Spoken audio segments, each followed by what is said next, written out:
Good evening, everyone. Tonight, we're drawing back the lace-trimmed curtain on one of history's most brutal endurance tests, being pregnant in Victorian England. Long before gender reveals, prenatal yoga, or anyone whispering the words birth playlist, there was the 19th century, a shining age of mustaches, arsenic wallpaper, and truly disastrous ideas about women's health. So, before you settle into your most breathable nightgown, grab a cup of tea, take a deep breath, and maybe a heating pad. You'll need both. If you enjoy these deep dives into historical misery, feel free to subscribe. And tell me in the comments how many pillows it takes for you to get comfortable these days. For some of us, the answer is all of them. Now, dim the lights, turn on that fan for a gentle breeze, and let's take a trip back to an era when morning sickness lasted all day. Self-care meant fainting decoratively on a couch, and doctors thought bleeding you was a reasonable cure for almost anything. Have you ever wondered what pregnancy actually felt like in the Victorian age? No ultrasounds, no vitamins, no privacy, just gossip, superstition, and cabbage soup. Could you survive 9 months sharing a bedroom with your mother-in-law, 10 children, and the lingering suspicion that everyone blames you for the weather? Congratulations. It's 1857. You're pregnant, mildly confused, and someone's already told you. Try not to worry so much, dear.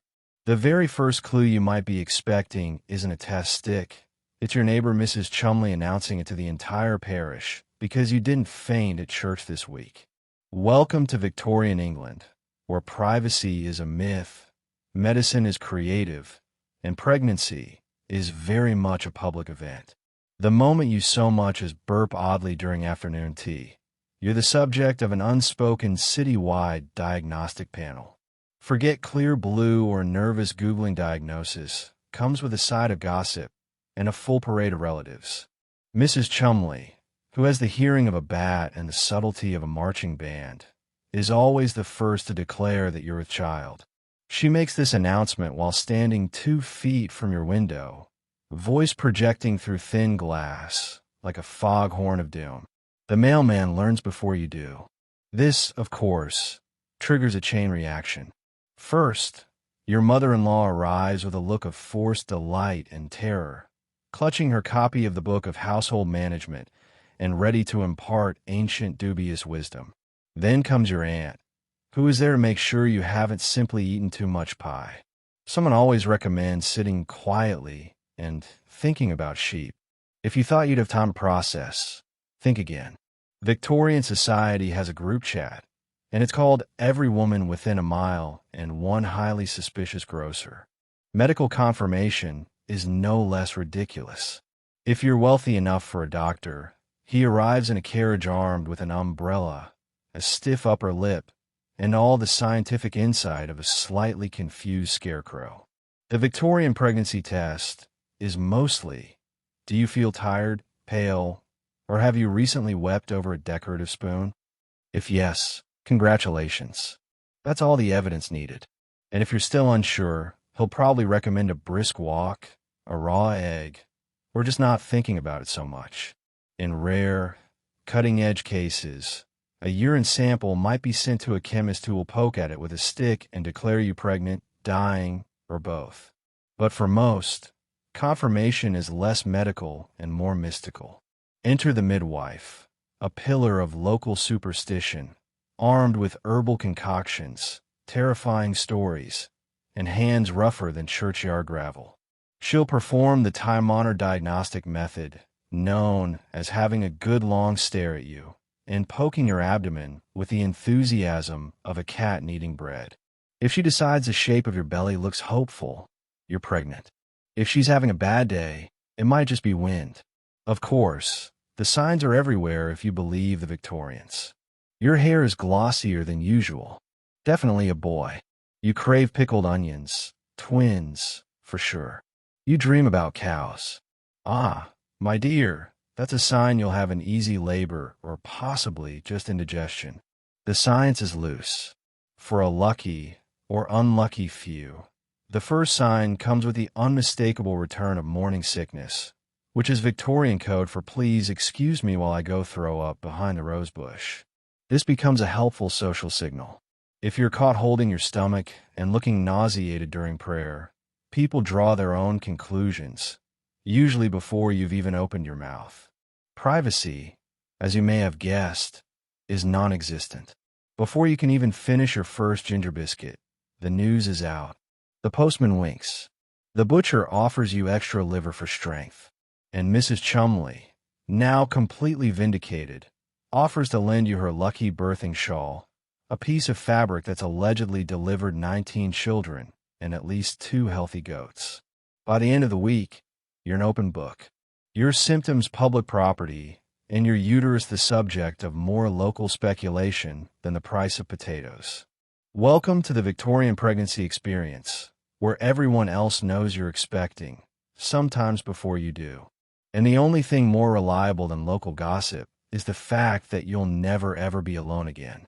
There's no Instagram post, just a series of knowing glances, a few muffled gasps, and your mother-in-law clutching her pearls so hard they nearly shatter. By dinner, the entire village knows, and the vicar's already working pregnancy into his sermon about the perils of pride. Victorian England doesn't believe in subtlety. News travels at the speed of candle gossip, which, if you're wondering, is roughly 4 times faster than a carrier pigeon and only slightly slower than a nosy neighbor's sprint. The moment the family suspects you're expecting, the information disperses like a fog over the moors, seeping under doors, around corners, and through every crack in your privacy. It starts at home with your husband giving you that wide-eyed, shell-shocked look of a man who's just realized he'll soon have to share his favorite armchair with another tiny, screaming human. He doesn't say much. Victorian men are famously tight-lipped, especially when confronted with news involving biology. Instead, he clears his throat, fiddles with a cold scuttle, and mutters something about needing a brisk walk to clear the head. By the time he returns, 3 relatives have arrived, and the cat's been shooed off the good cushion to make room for visitors. Your mother-in-law is next, bustling in like an emotional thunderstorm. She swings between joy, anxiety, and a sharp eye for any sign you're doing it wrong. She immediately takes charge of the narrative, hinting darkly about her own 14 labors, and offering up advice that involves goose, fat, prayer, and never letting your feet touch bare earth. Her expression says, "Congratulations," but her hands are already halfway through knitting a christening cap, just in case you're not moving fast enough.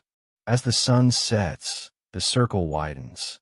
Your aunt, who hasn't visited since the Crimean War, arrives to reminisce about the time she nearly died, but not quite, during childbirth, and survived only thanks to a diet of boiled onions and grit. Cousins you didn't know you had dropped by, peeking at your stomach like it's a mystical orb. Everyone is suddenly an expert, and every comment is both advice and a subtle warning. Eat plenty of marabons, dear, unless you fancy a small baby. Don't laugh at funerals. Sleep facing north. The instructions accumulate until your mind resembles a cross-stitched sampler of superstition. But the pièce de résistance is the local vicar, the nosy person who hears about your condition while collecting tithes and instantly adds you to his spiritual to-do list. He appears at your door with the solemnity of a man who has come to bless the new railway. Except he's there to drop hints about virtue, humility, and accepting God's will, even when it's noisy and colicky. By Sunday, the entire parish has gotten wind, and you find yourself the unintentional centerpiece of a sermon. The miracle of life, my friends. Let us reflect on humility, temperance, and not seeking attention. All eyes in the church discreetly swivel in your direction. You try to hide behind a hymnal, but the organist is already smiling at you with the secret knowledge of one who's had 7 children and survived. Meanwhile, you can forget discretion. Victorian etiquette claims to cherish privacy, but reality is more of a community theater production where everyone has a part to play. The grocer adds an extra turnip for the little one. The milkman gives a knowing wink and doubles your order without asking. Even the local stray dog seems to be congratulating you, possibly hoping for table scraps in the near future. You never really announce your pregnancy. You simply try to keep up as it's announced for you by family, neighbors, clergy, and the entire ecosystem of people who thrive on the news of a new baby. The result: you're smothered in well-meaning advice, gently drowned in social obligations, and swept up in a tidal wave of half-remembered traditions. By the end of the week, your only real achievement is surviving without accidentally agreeing to name your child after the vicar, your aunt, or the family cat. Congratulations, you're about to become a parent in Victorian England, and apparently so is everyone else. Forget gentle nausea. Victoria morning sickness is a relentless day-long struggle with breakfast, lunch, and whatever someone claims is soup. Remedies include ginger, brisk walks, and occasionally a spot of cherry prescribed by a doctor with a deeply concerning mustache. The experience of pregnancy nausea in the Victorian age is a masterclass in understatement. The term morning sickness suggests something delicate, perhaps a mild inconvenience that fades with the sunrise. Not so. The Victorians simply hadn't invented the phrase, all day, every day, please stop the whirl, I want to lie down. In reality, you are locked in a ceaseless duel with your stomach, which has chosen this moment in history to develop the sensitivity of a Victorian spinster confronted by ankles. Your day starts before dawn as the first bird outside your window trills a note suspiciously reminiscent of dry heaving. Victorian houses with their creaky floorboards and mysterious drafts seem specially engineered to magnify the aromas of boiled cabbage, pipe smoke, and the faint but unmistakable scent of despair. Your first task is making it from bed to the chamber pot before anyone notices you're trying to navigate the hallway, while clutching your stomach and praying you don't faint and become the next item of village gossip. Breakfast is less of a meal and more of a dare. Your loving spouse offers you a wedge of bread, yesterday's porridge, and the encouragement to try a little broth. It'll settle your stomach. Broth in Victorian England can mean anything from beefy ambrosia to a gray floating soup crime that appears to have developed its own ecosystem overnight. Every spoonful is a gamble. One whiff of boiled onions, and you're sent running to the window for fresh air, which in the city smells suspiciously like horse.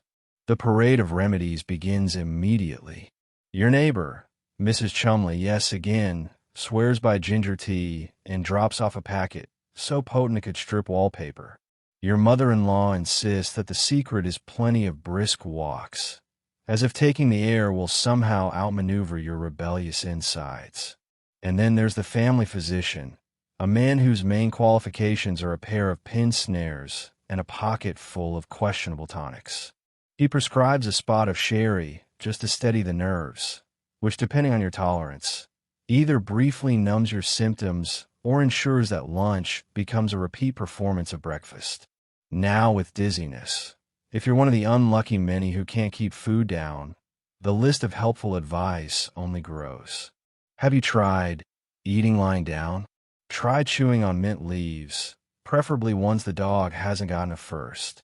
Someone always suggests ice-cold milk, despite the fact that refrigeration is still a far-off fantasy, and the milk arrives warm, unpasteurized, and occasionally accompanied by bits of hay. Others push dry toast, which in the Victorian era is less about comfort and more about whether you can actually chew through it without losing a filling. The cruelest irony is that morning sickness rarely sticks to a schedule. It sneaks up at tea time. It ambushes you during your afternoon knitting, right when the parlor is filled with guests and someone is waving a plate of mutton pies under your nose. Evenings are no better. Victorian dinners are a 5-cent assault of boiled everything, fatty cuts, and root vegetables that have clearly seen better centuries. Your misery is, of course, considered character building. Victorian society frowns on complaining, so you're encouraged to think happy thoughts and count your blessings, even as your entire body is rebelling with the force of a steamboat explosion. Friends and family are quick to remind you that this is all part of nature's plan. And after all, Queen Victoria herself supposedly endured it with nothing but a lace handkerchief and the stoicism of a granite statue. By bedtime, your only consolation is that the worst of it might be over. Then you remember there are still 8 months to go, and your stomach stages one last mutiny to see you off to sleep. Good luck. The Victorians didn't have Tums, but they did have grit, determination, and apparently a stomach lined with iron, or at least cherry.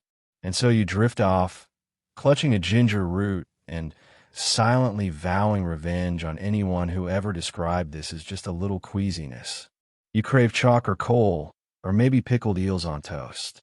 Unfortunately, most cravings are met with a strict flavorless diet of boiled beef and tapioca, while your aversions, like the smell of wet wool in your husband's pipe, are inescapable. Cravings during Victorian pregnancy are not the cute Instagrammable variety where someone posts a photo of peanut butter on ice cream and gets supportive comments. Here, cravings are a test of your willpower, your family's tolerance, and frankly, your dignity. The phrase eating for two is misleading. You're really eating for one, but desperately wishing you could send the other half of yourself out for something edible, and it never fails. Whatever your heart or stomach desires is either forbidden, extinct, or only found in the kitchens of the French aristocracy. Your neighbor, of course, remembers craving raw turnips soaked in vinegar, and your mother-in-law claims she survived on a steady diet of boiled carrots and gentle disappointment. You meanwhile stare out the window and wonder if it's entirely improper to gnaw on a hunk of coal from the fireplace. It's not just you. Victorians believed in the mysterious force of longings. The notion that your craving, if unmet, would result in a baby born with a strawberry mark, or possibly the soul of cabbage. No pressure. At every meal, you find yourself face to face with the Victorian dietary regime, boiled beef, which is all the flavor and excitement of a wet sock, potatoes that have been cooked until they surrender their last hope, and puddings that seem to have been designed to insult your palate as gently as possible. Even the treats have it a quality: plain tapioca, perhaps, or blanc, a dessert so bland it could pass as punishment. You're pleased for something spicy. Please, just a single peppercorn are met with a scandalized silence, as if you've just proposed inventing jazz. Meanwhile, your body develops aversions with the efficiency of a bureaucrat. The smell of wet wool, a constant in every home, every hallway, every item of clothing, suddenly triggers a deep existential horror. Your husband's pipe, once a background aroma, now seems to fill every room with the burning echo of last week's kippers. There's no escape. Every friend, relative, and passing stranger is determined to cook cabbage, air out a dog blanket, or wander by wearing unwashed breeches. The advice you receive is naturally both abundant and useless. Give in to your cravings, but only if they're respectable. Never eat raw fruit unless it's poached, mashed, or prayed over by clergymen. Avoid pickles unless they're British. At some point, a relative presents you with a copy of Mrs. Beeton's book of household management, open to a chapter on delicate digestives. You discover to your horror that this translates to a week of thin porridge and something called sargo soup, which tastes suspiciously like regret. Husbands, too, have their own theories. Some are supportive, trotting out to buy you oranges at great expense and returning victorious, only to discover you now crave onions dipped in trial. Others are more practical. Wouldn't you prefer a nice boiled egg? Becomes their battle cry. If you're lucky, they'll sneak you a forbidden chocolate. If you're not, you're back to bland beef and moral support. The only solace comes from sharing your cravings with fellow expectant mothers who swap stories in hushed tones over tepid tea. You learn that Emily next door spent a fortnight craving soot while her cousin wouldn't touch bread unless it was exactly 3 days old and soaked in elderflower cordial. No one judges. In Victorian England, craving chalk is a rite of passage. By evening, you're curled up, chewing thoughtfully on a bland biscuit, dreaming of the forbidden delights of pickled onions and candied ginger. And through it all, the one constant remains. Every strange urge, every hated scent, every desperate longing is met with Victorian resolve. You eat what you're given, pretend it's what you wanted, and reassure yourself with the comforting knowledge that historically everyone else was just as miserable as you. Maternity fashion is a fever dream of ribbons, whalebone corsets, and dresses designed to hide your condition, not accommodate it. Every step is a battle between dignity and the urge to breathe. Let's begin with the daily ritual of getting dressed, a process only slightly less complicated than assembling a Victorian railway. You are assisted or hindered by a maid, a mother-in-law, or on truly tragic mornings, your husband who treats every button as if it might detonate. The goal is simple: appear utterly unpreg. Because in Victorian England, the only thing more scandalous than being unmarried and pregnant is being obviously pregnant at all. To achieve this miracle of social camouflage, your first weapon is the corset, a garment with all the flexibility of a garden gate and none of the charm. The standard corset is built for moral instruction and spinal realignment, not for expanding waistlines. If you're unlucky, you're forced into a maternity corset, a terrifying contraption advertised as healthful and accommodating by people who have clearly never worn one. It features mysterious lacing and trapdoors, promising to support the growing belly while gently reminding your lungs they are an optional extra. Breathing becomes a strategic activity, best done, in short, polite gasps. Layered atop this are your petticoats, at least 3, each heavier and more determined than the last. These are followed by crinoline, an architectural marvel of steel hoops and fabric designed to create the illusion of a tiny waist by inflating everything else. The effect is spectacular from a distance, like a walking bell. Up close, it's a health hazard. Doorways are navigated sideways. Chairs are approached with a tactical squint, and you live in constant fear of a small dog or enthusiastic toddler becoming trapped beneath your skirts. The dress itself is an engineering achievement. Yards of fabric draped, pleated, and gathered to perfection, always in colors that manage to highlight your pal and never your mood. Many dresses feature high necks, long sleeves, and enough buttons to keep an entire sewing guild in business. All of this is designed, of course, not to flatter your changing figure, but to obscure it, as if your entire pregnancy is something to be negotiated with shadows and clever tailoring. In public, your outerwear must be even more discreet. Shawls are strategically arranged, capes are thrown dramatically over shoulders, and if anyone asks why you look a bit flushed, you're expected to mutter something about the weather. Your family's main concern is not your comfort, but whether you might draw attention on the high street. Should a neighbor suspect you're in a delicate condition, you risk a wave of pointed stares and sympathetic nods, which in Victorian society is tantamount to being handed a scarlet letter and a megaphone. Footwear is, unsurprisingly, a forgotten afterthought. Shoes are dainty, heeled, and designed for women who do not walk. Pregnancy, however, is an adventure in swelling feet and shifting balance. The only thing standing between you and a spectacular public tumble is a single overworked button on your left shoe. Fashion magazines of the era suggest helpful tips like disguise your shape with elaborate sashes or adopt a demure waddle. Society, meanwhile, expects you to remain upright and graceful, no matter how many layers you're lugging or how often you're distracted by the gentle internal kicking of your future heir. At the end of the day, you peel yourself out of your sartorial prison, ribs groaning in gratitude, corset strings bearing witness to the day's battle. Modern maternity leggings and elastic waistbands feel like science fiction, luxuries of a distant utopia.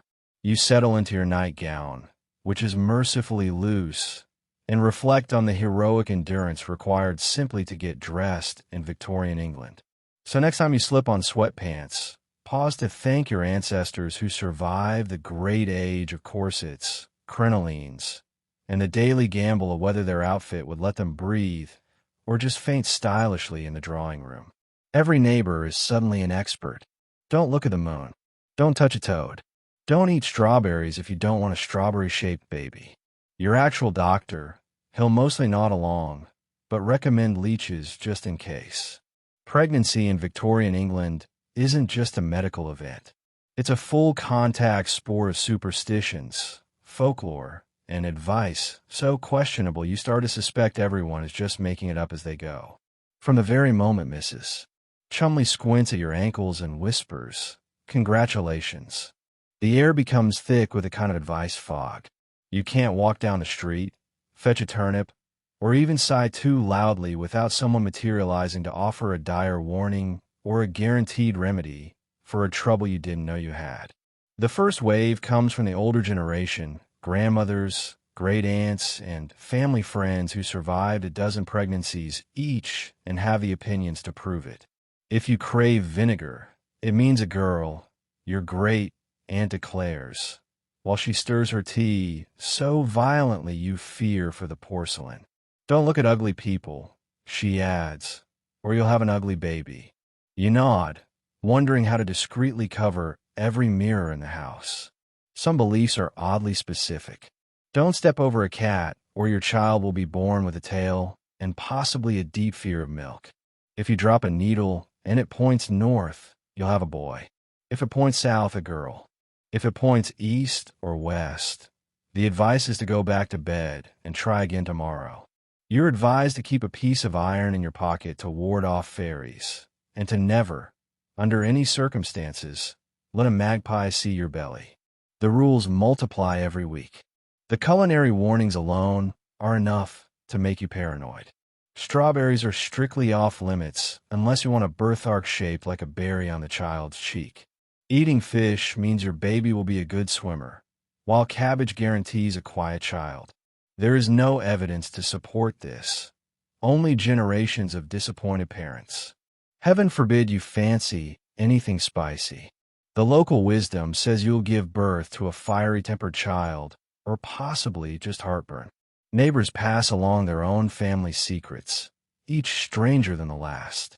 Hang a silver spoon above your bed to ensure an easy labor, not a red ribbon on your undergarments to confuse evil spirits. If you hear an owl at night, place onions under your pillow, or you'll be in labor for 3 days. By the time you finish tea, you're wearing half the kitchen and considering moving to the attic. Your doctor, meanwhile, is a master of passive advice. He listens to the neighbors' tales with the same distant expression he uses when someone asks about washing hands. He doesn't outright dismiss the superstitions. After all, who wants to be blamed for a child born with a birthmark shaped like Wiltshire? Instead, he offers his own brand of 19th century wisdom. Keep calm, avoid strong emotions, and consider a leech for your nerves. It's unclear whether the leeches are for you, or just a family tradition he can't quite let go. If you're unlucky enough to mention any ailment, swelling, headaches, the vapors, you're likely to receive a thick pus, a bitter herbal tonic, or the suggestion that you spend the afternoon sitting with your feet in cold cabbage water. It's as if everyone in your life attended a special seminar titled How to Terrify the Expectant Mother and took diligent notes.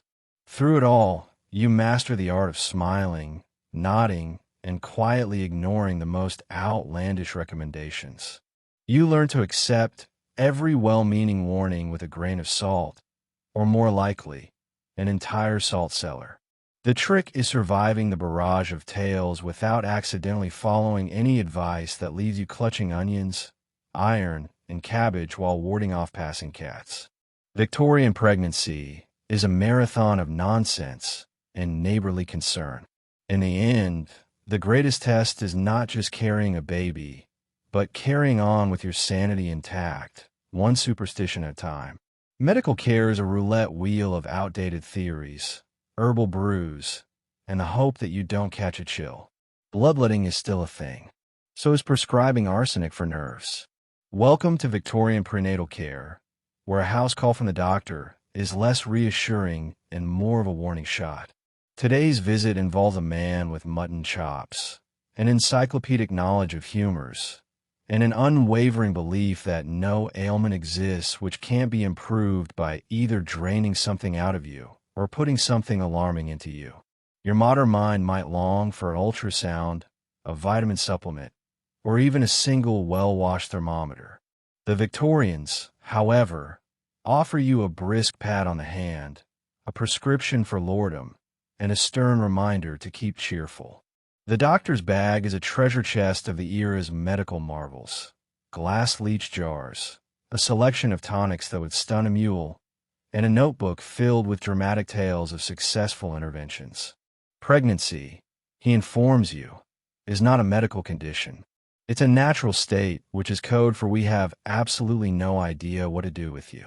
If you're feeling sick, it's probably your fault for worrying too much, reading novels after sunset, or thinking unladylike thoughts. You are strongly encouraged not to think or to sit in a draft. Actual treatment, when it's given, is a unique combination of hope and hazard.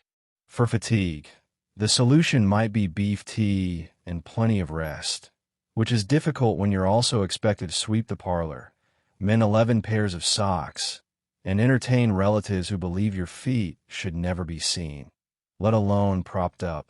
For swelling or headaches, the prescription is more direct, the application of leeches.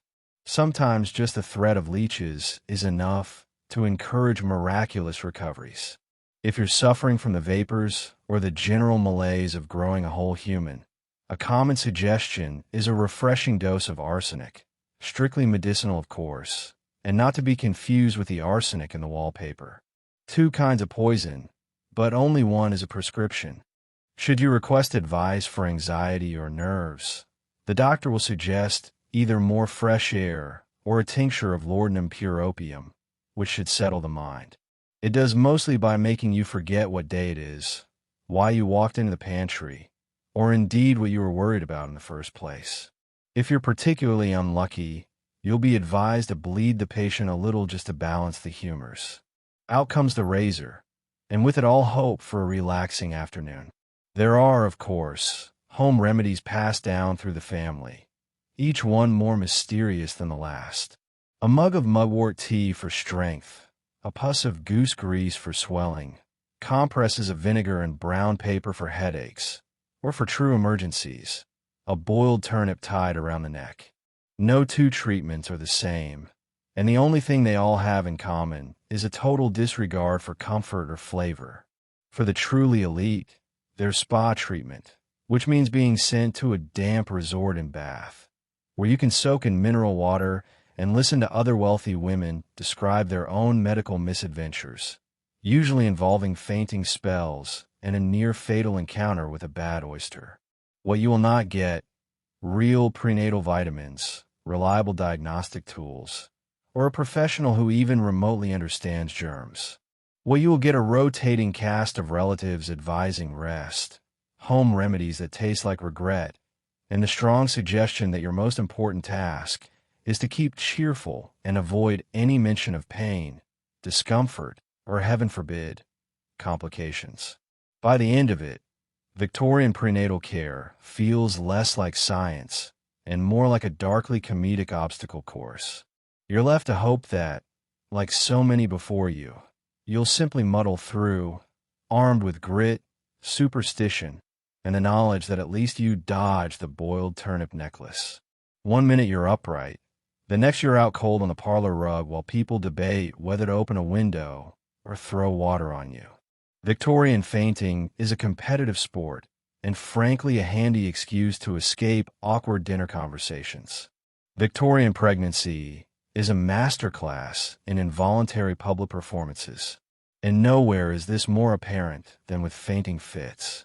There's no warning, just a gentle swoon, a dramatic sigh, and suddenly you're horizontal, surrounded by a flurry of anxious relatives and at least one person shouting, fetch the smelling salts. It's less a medical emergency and more an impromptu audition for the local amateur dramatic society. Everyone in the room knows their lines. Smelling salts, by the way, are the go-to cure for fainting, hysteria, and anything that can't be explained away with a cup of weak tea. A vial of ammonium carbonate waved under your nose is guaranteed to bring you round, if only because it smells like a chemical spill at a pickle factory. Your consciousness is less restored and more shocked back into your body, which is now even more confused than when it left. The cause of these fainting spells? The official answer is delicate nerves. The real answer is likely the combination of whalebone corsets, tight collars, lack of oxygen, relentless heat from the fireplace, and the emotional strain of having every bodily function become the neighborhood's favorite conversation topic. If you're very unlucky, someone will suggest your fits are fashionable, a sign of refinement. All the best ladies faint, especially in the presence of minor royalty or a well-dressed footman. Your main goal is to do it with grace. Try not to fall onto the tea tray or disrupt the knitting circle. Then there's hysteria, the Victorian catch-all for any symptom not covered by a handy feint. Feeling anxious? That's hysteria. Weepy for no reason? Hysteria. Annoyed by your husband's banjo practice? Hysteria. The medical profession, still haunted by the Greeks, is convinced that the wandering womb, yes, really, is to blame for all manner of female complaints. The prescription, a day of bed rest, a brisk walk, a cold compress, or for the truly distressed, a firm talking to from your mother-in-law. Nothing says cured like being lectured by someone who survived the Napoleonic Wars, armed only with a wooden spoon. Hysteria is both a diagnosis and a social event. If you're feeling dramatic, you can milk it for a week of lying in a darkened room, attended by whispering aunts, and at least one well-meaning cousin reading the Psalms at your bedside. It's the closest you'll come to a vacation until the baby arrives and you're promoted to exhausted mother. For those less inclined to theatrics, hysteria is a private misery, quietly managed with long walks, embroidery, and the occasional illicit sigh. The real winners here are the family pets, who view every fainting fit as an opportunity to claim the warmest spot on the rug. The family cat is particularly adept at nestling beside your limp hand, as if to say, "Don't worry, I'm here for the inheritance." Of course, fainting fits come with rules. You must never collapse in the scullery, too undignified, the garden, too muddy, or at the village fete, too public, unless you're after a marriage proposal.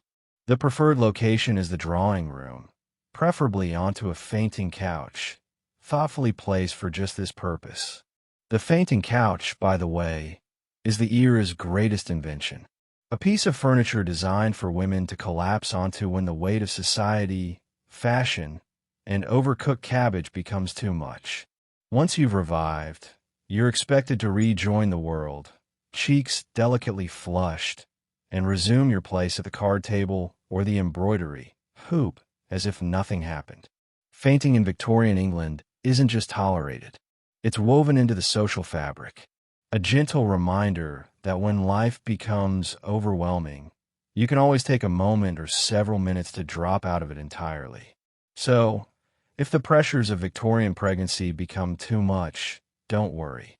There's always the fainting couch, a bottle of smelling salts, and a cast of anxious relatives ready to make your return to consciousness as dramatic as your exit. Whether you're married or not, everyone has an opinion about your pregnancy. Strangers, clergy, and the occasional goat have thoughts on your moral character, your future child, and whether you should be seen in public at all. In Victorian England, the moment you start a show or even sneeze in a suspiciously maternal manner, you are officially public property. It's not just your family who takes an interest, it's everyone.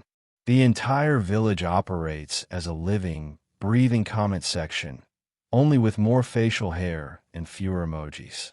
Stepping outside is less a pleasant stroll and more an audition for a never-ending morality play.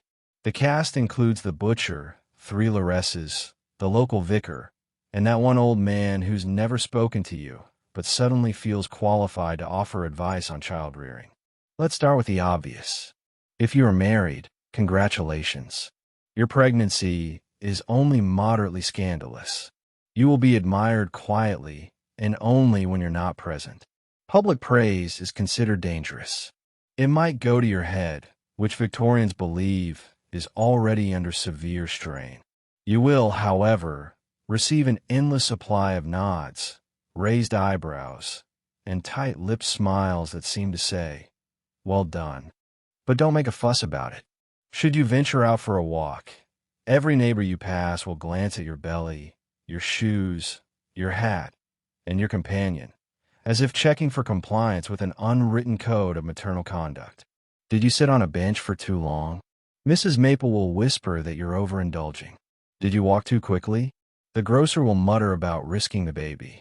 You simply can't win. If you are unmarried or worse, newly married and showing too soon, the scrutiny intensifies. Your every movement is analyzed for evidence of impropriety. The local women gather in small clusters, pretending to discuss the price of flour while absolutely dissecting your entire romantic history. The vicar's wife may suddenly take an interest in your spiritual well-being, inviting you to prayer meetings and offering unsolicited tracts on the importance of purity. Even livestock get in on the act. The neighbor's goat stares just a little too long, silently judging you with those unblinking eyes. Your condition is a hot topic for Sunday sermons. The vicar will weave your situation into parables about humility, discretion, and bearing one's burdens quietly. You become a living metaphor for virtue, cautionary tales, and the dangers of letting your corset out too soon. At church, you sit quietly while at least half the congregation sneaks glances over the tops of their hymnals, hoping to catch you in the act of looking immodest, tired, or suspiciously content. And let's not forget the street children. They have the unique ability to shout exactly what everyone else is thinking, but is too polite to say, "Mrs., when's your baby coming? Did you eat all the pies? Is it true if you swallow a button, the baby will pop out with one eye?" If only you could respond with the kind of wit these situations demand.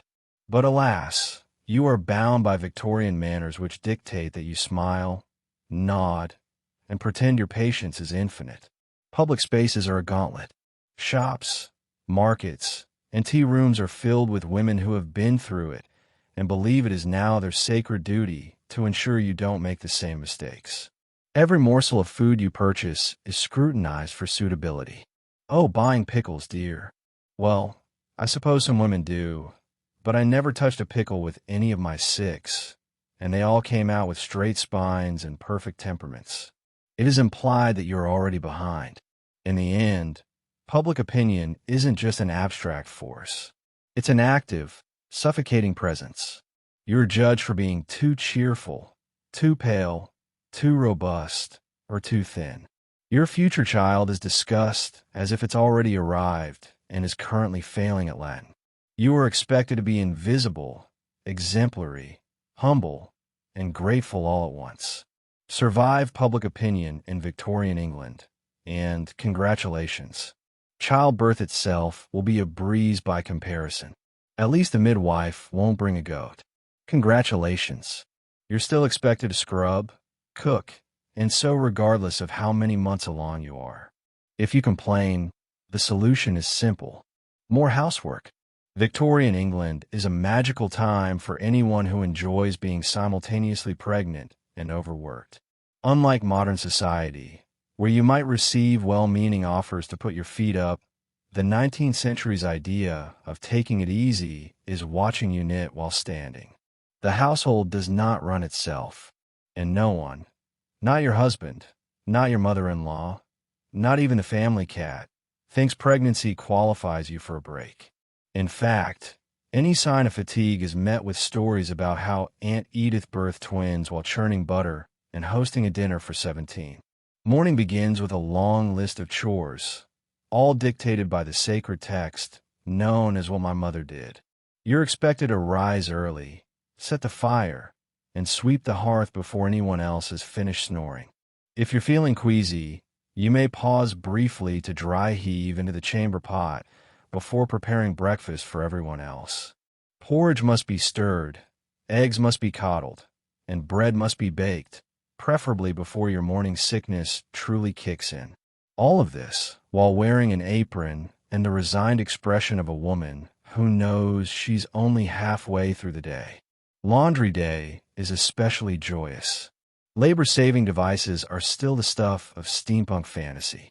Instead, you're armed with a washboard, a bar of soap, and the hope that your back holds out until the second rinse. Hauling buckets of water from the well counts as gentle exercise, according to every woman over 50. If you're lucky, someone might lend a hand with the wringing, but only after remarking on how sturdy you look. After laundry, there's sewing, never-ending, soul-draining sewing. Babies, after all, need a full lead.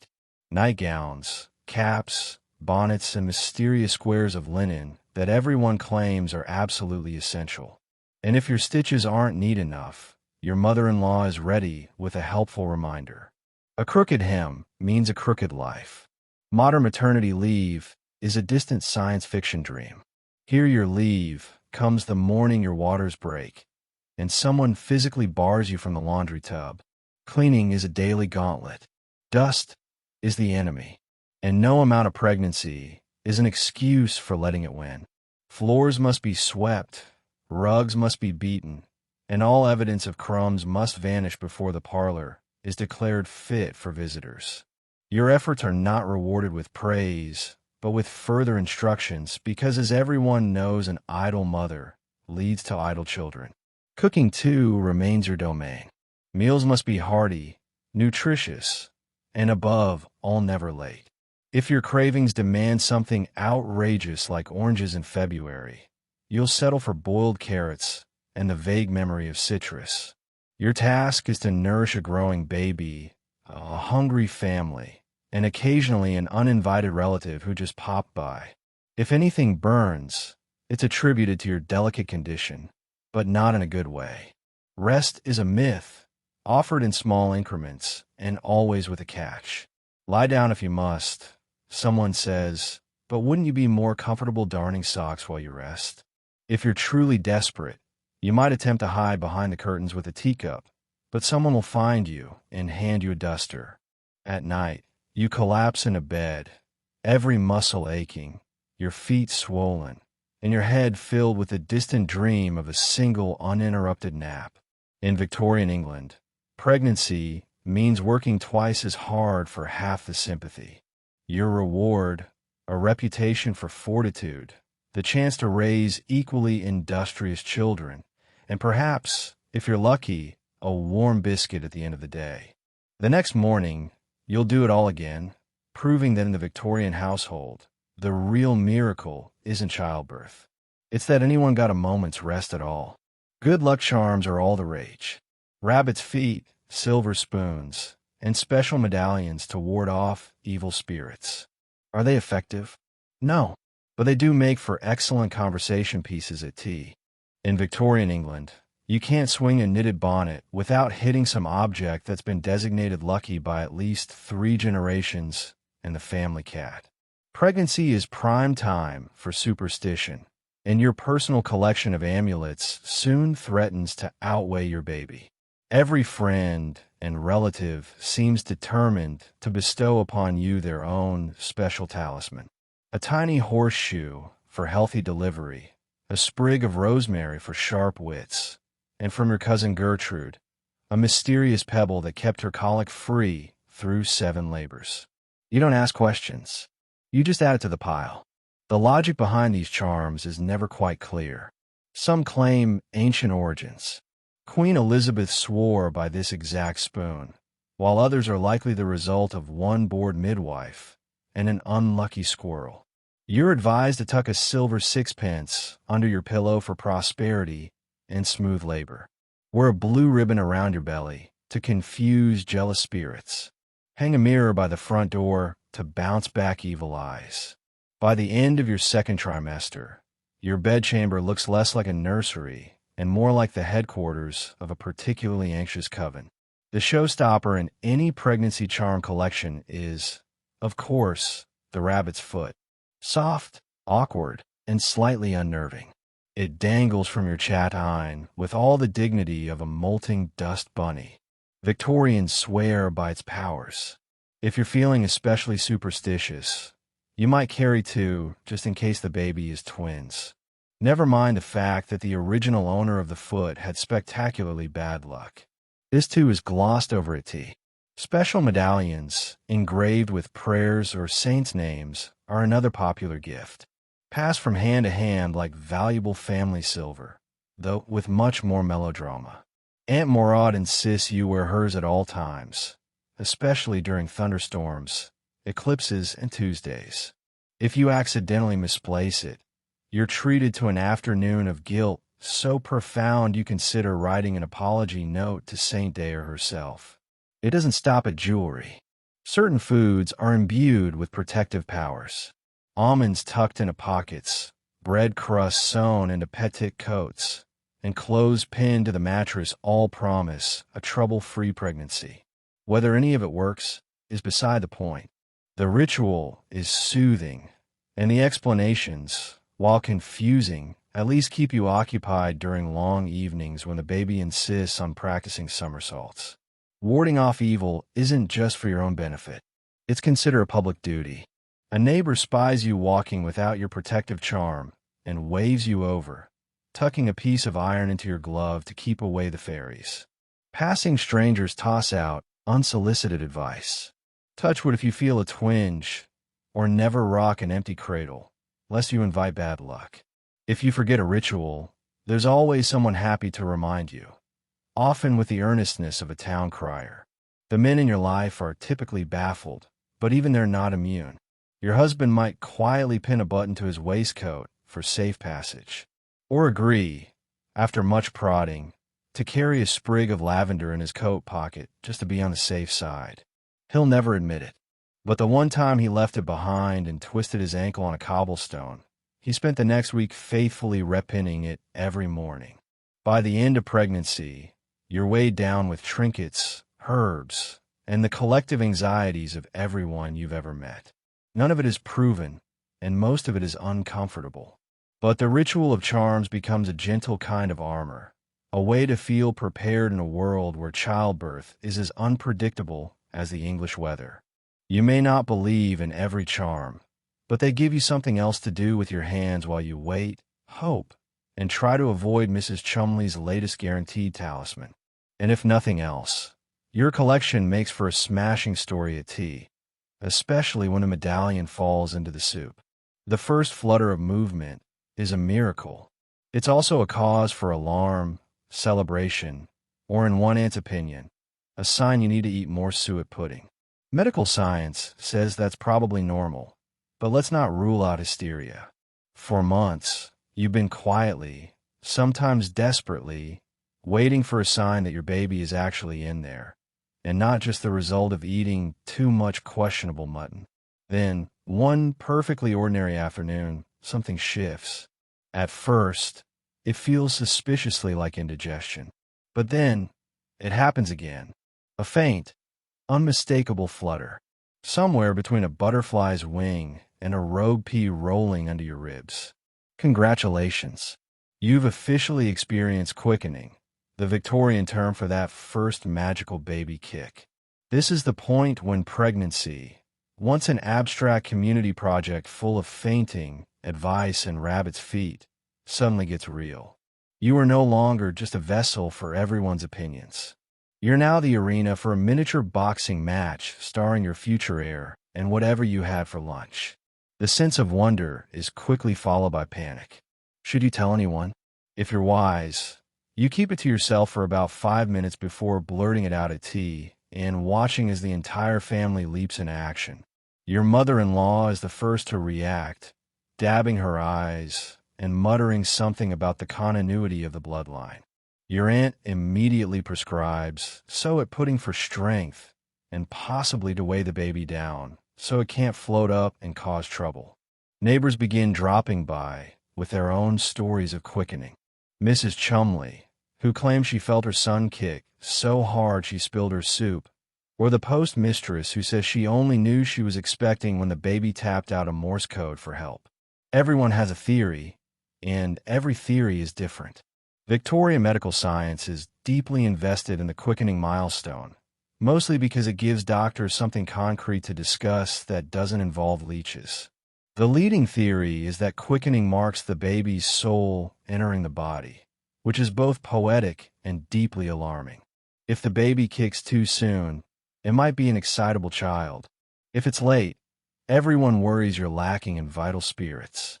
For good measure, the family doctor reminds you that what you're feeling could always be a case of wind, nerves, or latent hysteria. His prescription: rest, avoid strong cheese, and write down every flutter in a small leather-bound notebook. The legal world takes quickening seriously, too. Prior to quickening, you're considered possibly, but not officially, pregnant. After quickening, there's no going back. The law, the midwife, and your entire extended family are now invested in your belly's every move. Quickening is the social green light for receiving gifts, tolerating awkward advice, and fielding even more questions from neighbors who have suddenly discovered a passionate interest in the position of your navel. Every little kick or wiggle is analyzed and interpreted like a fortune-telling. Session gone wild. That was a strong one. You'll have a boy. Mark my words. Feeling movement after stewed prunes. The child will be clever. You soon develop a running commentary in your own mind, trying to decode if that jab was a future poet, a wrestling champion, or just the ghost of last night's turnip soup. As the weeks progress, your baby becomes more assertive, stretching, turning, and on occasion staging a dramatic protest at 2 a.m. This is when you realize the quickening isn't just a milestone, but a preview of your next few decades. The baby's schedule is unpredictable. The kicks are sometimes uncomfortably close to the bladder. And yet, there's an odd reassurance in it all. You're sharing your body with a tiny, determined roommate. And for better or worse, you're in it together. The Victorians may have misunderstood almost everything about pregnancy, but they were right about one thing. That first flutter really is a miracle. Even if it's sometimes mistaken for pudding, doctors range from kindly befuddled men with leather bags to complete charlatans selling opium tonics. Both will suggest vigorous walking and not thinking too much.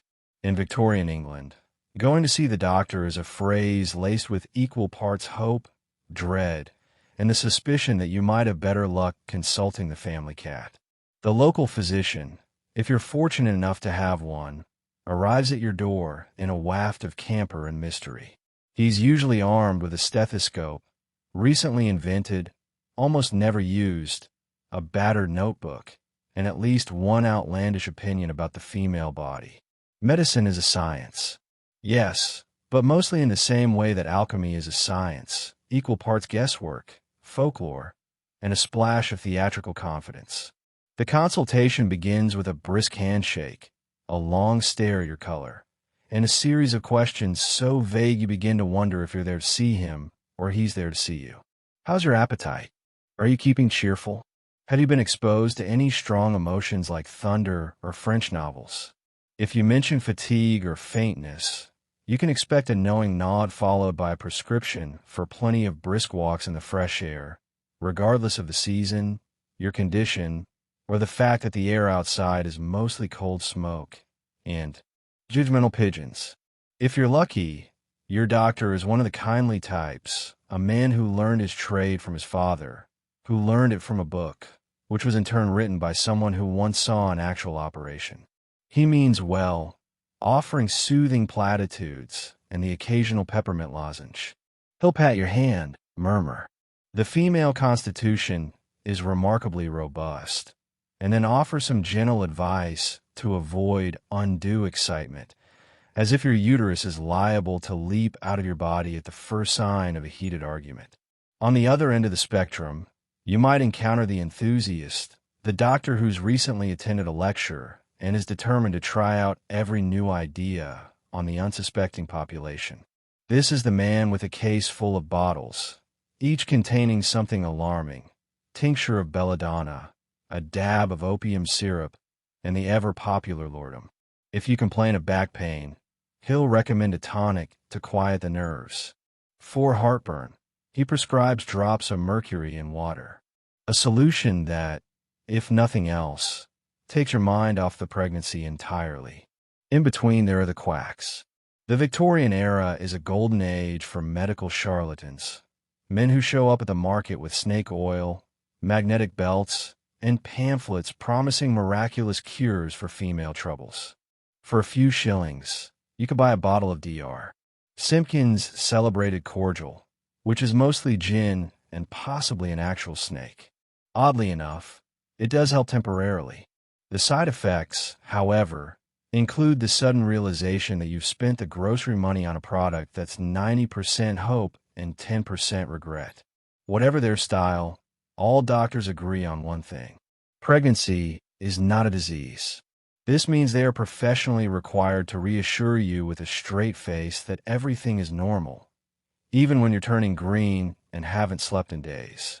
Their chief instruction is always not to worry, a directive as useful as "don't think about elephants." If you dare to express concern, you're politely redirected toward more robust women of history. Why? Queen Victoria herself gave birth 9 times, and she hardly complained at all. Follow-up care is a vague concept. Unless you're at death's door or have the good fortune to be Queen Victoria, checkups are rare. You're left with the doctor's brisk assurances, a small mountain of mysterious powders, and a knowing sense that perhaps not thinking too much is code for we're out of ideas. In the end, dealing with a Victorian doctor is a test of patience, blind faith, and a willingness to nod along while secretly pinning your hopes on ginger tea and survival instinct. It's not medicine as we know it, but at least it comes with a peppermint. The true experts are other women. Midwives show up armed with experience, herbal tea, and a steely gaze that could scare the Reaper himself. Wet nurses hover on the horizon, just waiting to inherit your baby and your household gossip. In the grand, chaotic theater of Victorian pregnancy, no one works harder, nor is more quietly terrifying than the midwife. She arrives at your doorstep with the uncanny knack of always appearing just as you're trying to sneak a nap.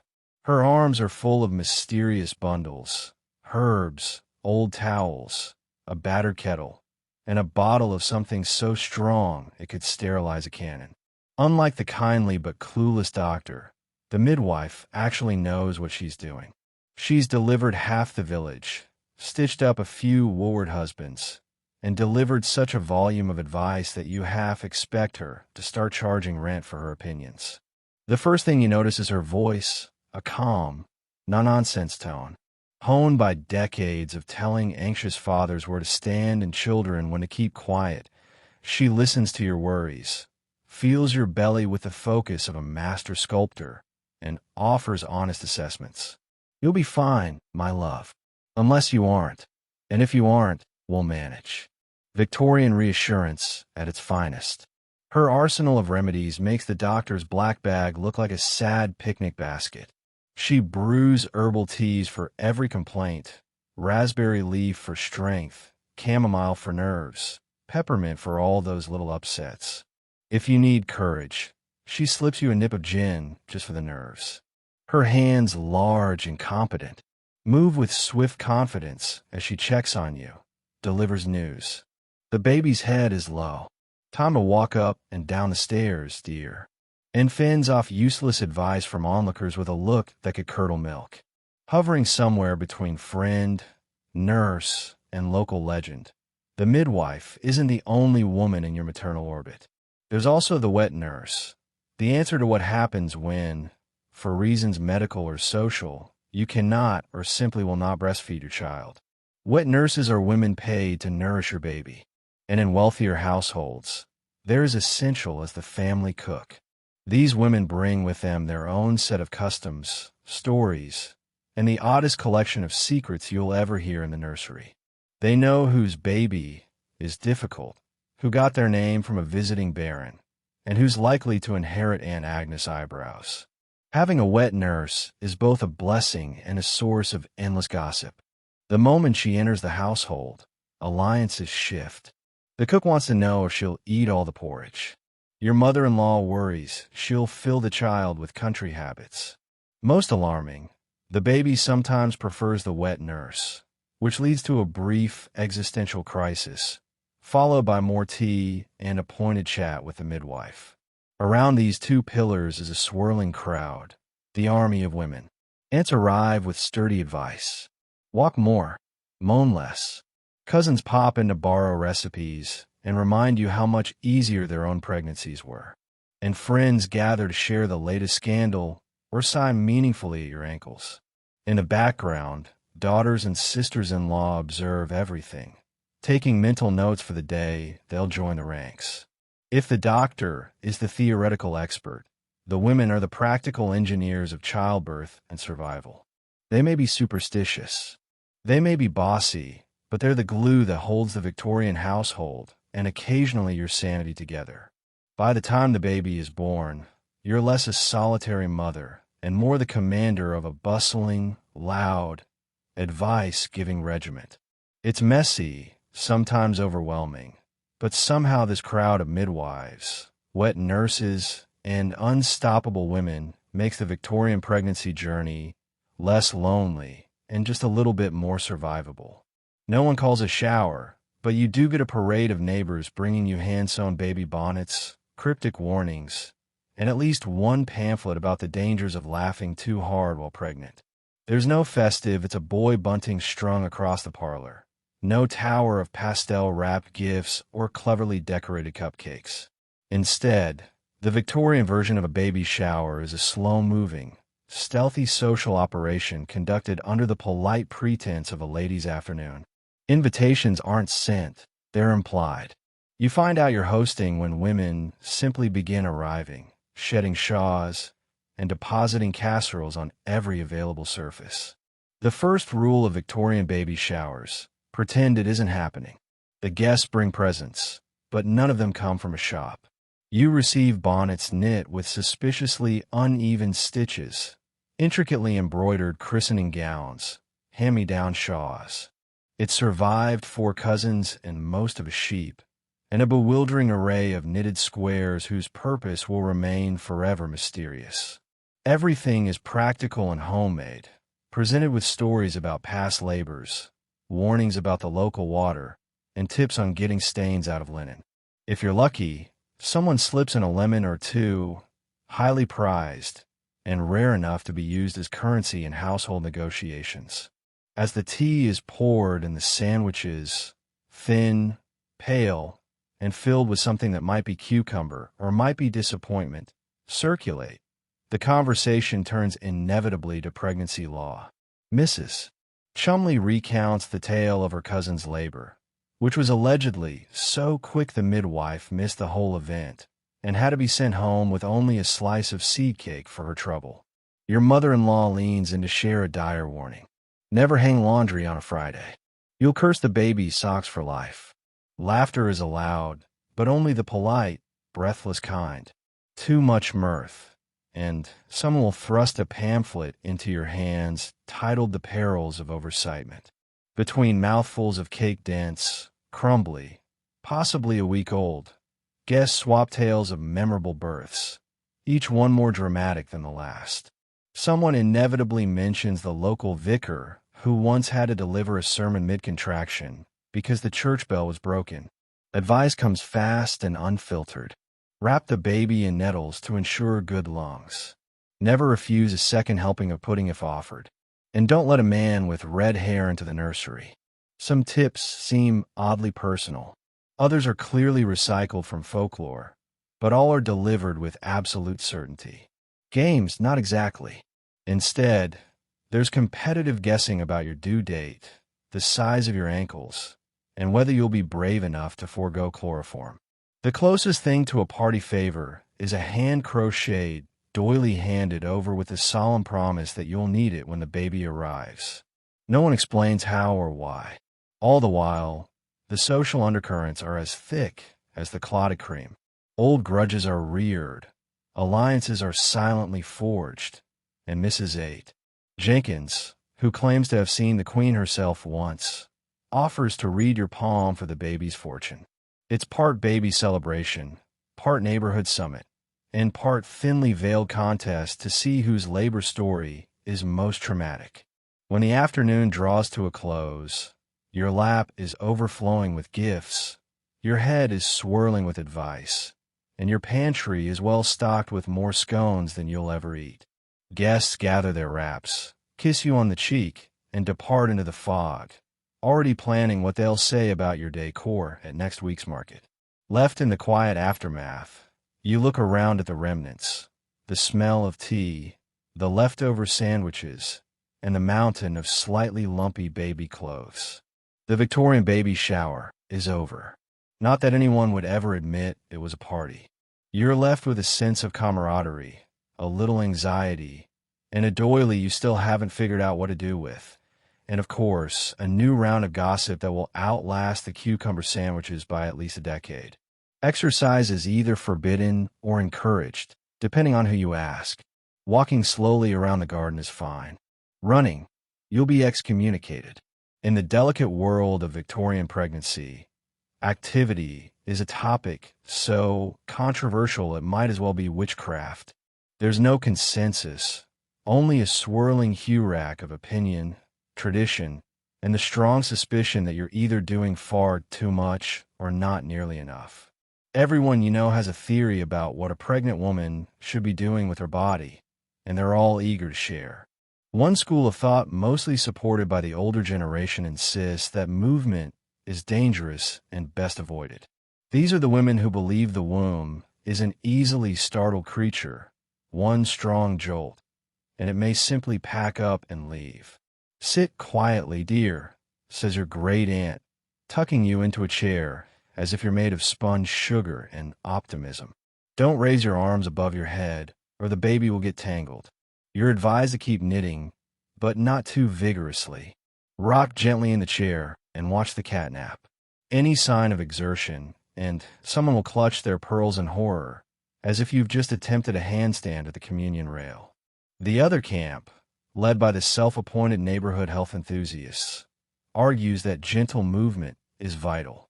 "Take the air, walk about," urges Mrs. Chumley, who claims to have walked every day through all her pregnancies and only fainted in public twice.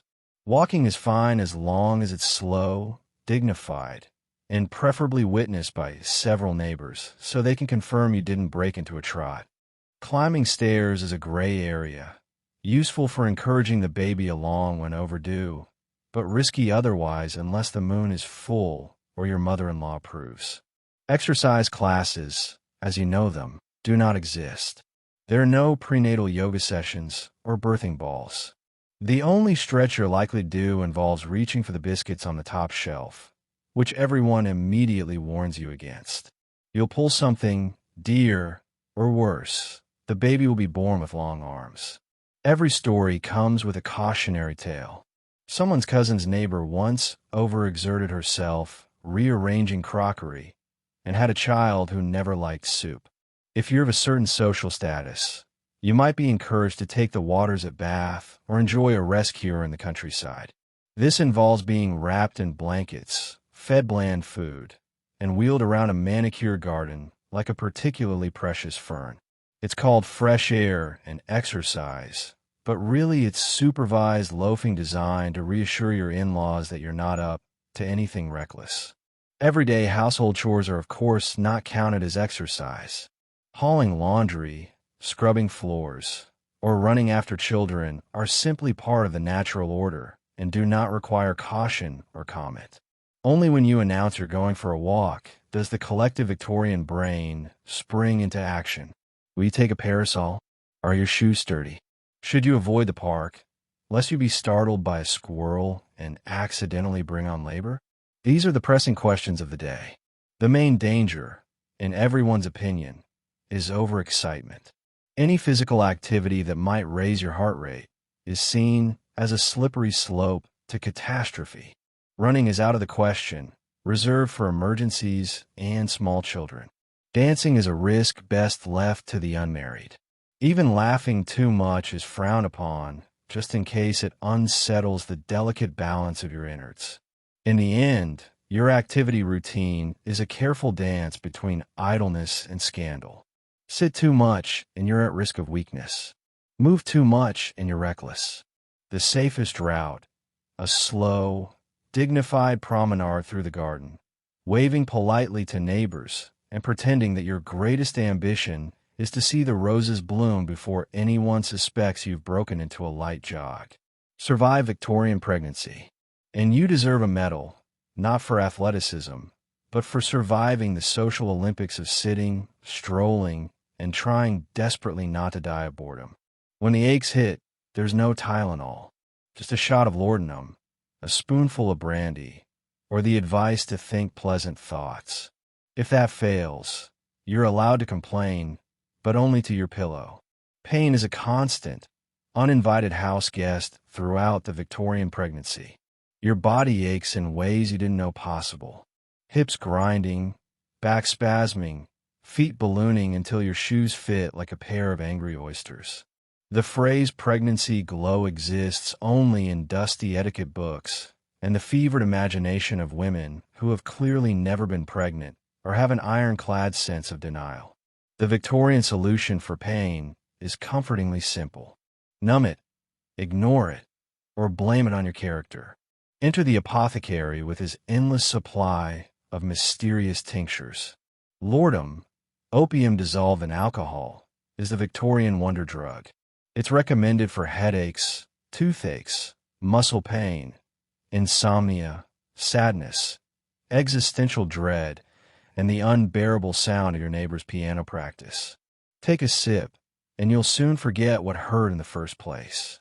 You may also forget where you left your slippers, your knitting, or occasionally your own name. If laudanum seems a bit extreme, there's always brandy. Brandy is the answer to most of life's problems. Cramps, chills, disappointments, and the shock of your mother-in-law's third visit this week. A discreet nip in your tea is perfectly acceptable, provided you never ever admit to it in front of the vicar. For aches that persist, the family doctor will suggest topical remedies, muster plasters, goose grease pick uses, and for reasons known only to history, a cabbage leaf applied directly to the area of discomfort. You haven't truly lived until you've spent an afternoon with your torso wrapped in vegetables, wondering if anyone else in the house can smell you. Beyond the pharmacy, the most common prescription is good old-fashioned optimism. Think pleasant thoughts, says your aunt, who has never met a pain she couldn't outlast with sheer stubbornness. Count your blessings. Your neighbor chimes in, as if gratitude for the local bakery's currant buns will distract you from your spine attempting a new yoga pose. Should you be caught wincing or sighing too loudly, you'll be gently reminded that women have been doing this for centuries, and that Queen Victoria herself hardly complained at all. Queen Victoria, it must be said, had servants, palaces, and most importantly, no shortage of laudanum. Complaining when you must do it is an art form. You can sigh. You can clutch your back. You can even, if you're careful, lean dramatically against a fainting couch. But outright whining is frowned upon. The only truly safe confidant is your pillow, who listens in loyal silence and never offers advice about walking in the fresh air or just getting on with it. The rest of the household may offer sympathy, but more often you're simply reminded that pain builds character and makes you grateful when it's over. As the months drag on, your strategies become more creative. Warm baths are a luxury if you can manage one, though the water must never be too hot, too cold, or too full of hope. Gentle massage is offered, sometimes by a helpful friend, sometimes by a midwife whose hands are sturdy enough to knead bread and baby at the same time. If the pain is too much to bear, you're encouraged to rest. A coded message, meaning sit still and try not to notice the baby's latest acrobatics. Yet through it all, you carry on. You become a master of gritting your teeth and smiling politely, of hiding your discomfort behind an embroidered handkerchief. You learn to endure with grace, or at least with quiet sarcasm and a carefully concealed flask. Victorian pain management. Equal parts numbness, distraction, and stubborn optimism.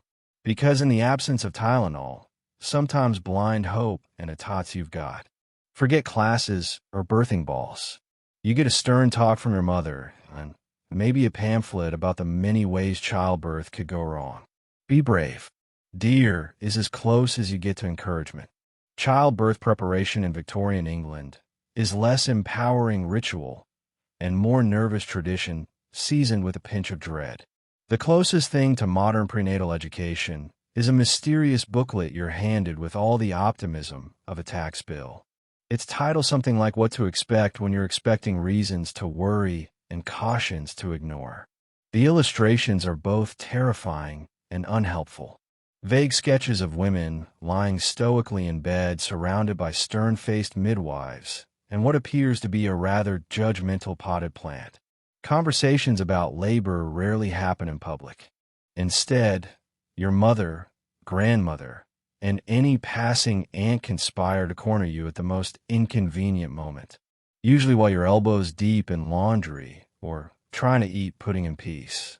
They offer advice in hushed tones, each story a patchwork of warnings and heroic suffering. My second was breech. My third came during the harvest, and my fourth arrived while your father was lost in a snowstorm. But we all survived except for the cat.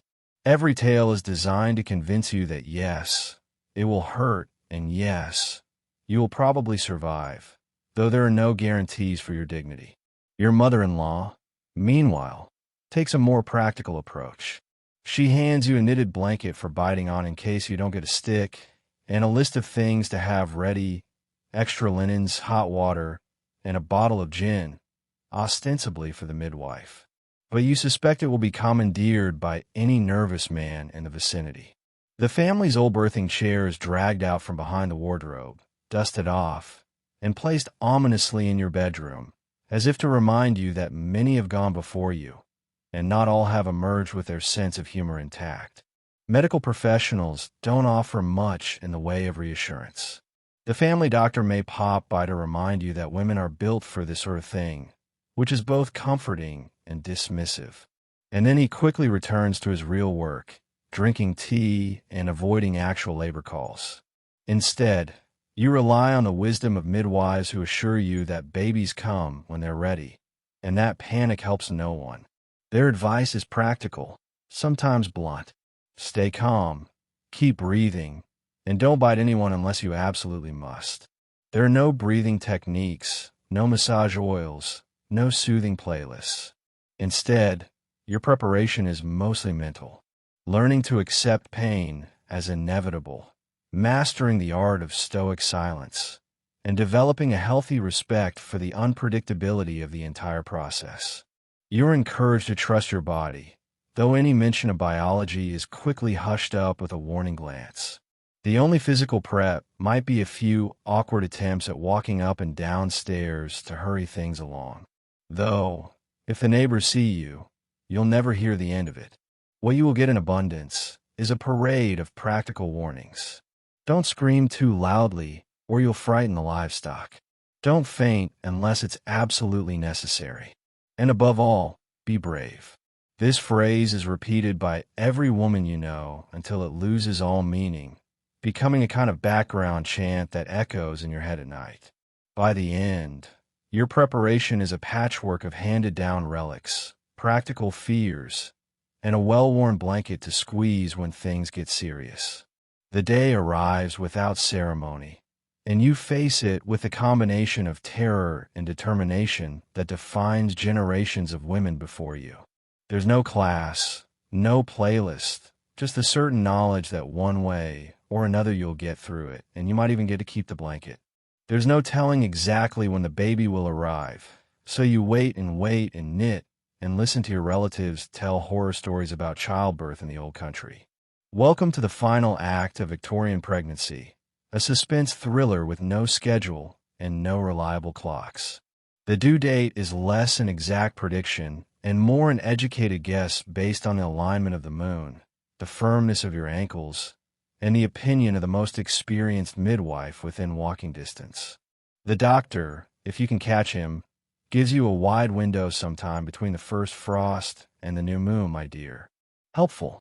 So you enter a limbo of expectation, pacing the creaky floors, staring at the rain, and knitting tiny booties with a wild, slightly haunted look in your eyes. Knitting becomes your new occupation, not just for necessity, but because it gives your hand something to do while your brain loops through every possible scenario. You start with a leet, then move on to hats, blankets, and for good measure, a scarf for the postman and mittens for the neighbor's cat. There is no end to the knitting. If you run out of yarn, you seriously consider unraveling your husband's best waistcoat. Family visits intensify as the calendar creeps forward. Relatives arrive bearing advice, lucky baked goods, and an armload of cautionary tales. Your grandmother recounts how she delivered a baby during a blizzard, armed with nothing but a soup ladle and a positive attitude. Your aunt insists that waiting too long brings bad luck and suggests herbal tea, specifically the kind that tastes suspiciously like lawn clippings. Each story is meant to reassure, but somehow manages only to increase your anxiety and lower your appetite for pudding. The most persistent visitor is worry itself. Every twinge, every flutter, every hiccup sends you into a spiral of speculation. Is this it? Was that a contraction, or just the baby objecting to yesterday's boiled cabbage? The midwife, who has heard every question 1,000 times, simply pats your hand and tells you to rest when you can, and don't worry, the baby won't stay in forever. You wonder if that's encouragement or a warning. As you wait, you become an unwilling expert in signs and portents. Did you dream about water? Maybe your waters will break soon. Was there an owl hooting in the night? According to your neighbor, that means you'll deliver before sunrise. If the neighbor's cat refuses to cross your path, well, better add another week to your timeline. Even the weather feels significant. Clear skies signal a fast labor. Rain means you'll be waiting. You develop a relationship with the barometer that borders on codependent. Boredom is the constant companion of the overdue Victorian mother-to-be. You're discouraged from taking long walks in case the baby drops out, and you're forbidden from traveling too far lest you end up delivering on the road, an event that would haunt the family history for generations. So you stay close to home, rearrange the linen cupboard, and engage in the time-honored tradition of staring at the clock until your eyes cross. Meanwhile, your own anxieties are stoked by everyone else's. The house fills with nervous energy, bed sheets boiled and reb-oiled, hot water always at the ready, and towels neatly stacked as if you're preparing for a flood. Your husband is so jumpy he startles at the sound of the kettle. Even the family dog looks at you with a mix of sympathy and alarm. And so you wait.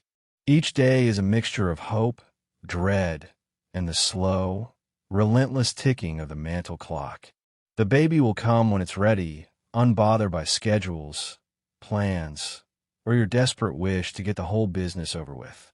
In the meantime, there's always another row to knit, another story to hear, and another cup of lukewarm tea to sip while you wait for your big, unscheduled moment in Victorian history. When it's time, you're surrounded by a team of determined women and one doctor who's just there for the brandy. There are no epidurals. There's a lot of screaming, praying, and occasionally someone fainting. Not you. Labor in Victorian England is an all-hands-on-deck situation. Forget modern hospital suites and gentle encouragement from softly spoken midwives in pastel uniforms.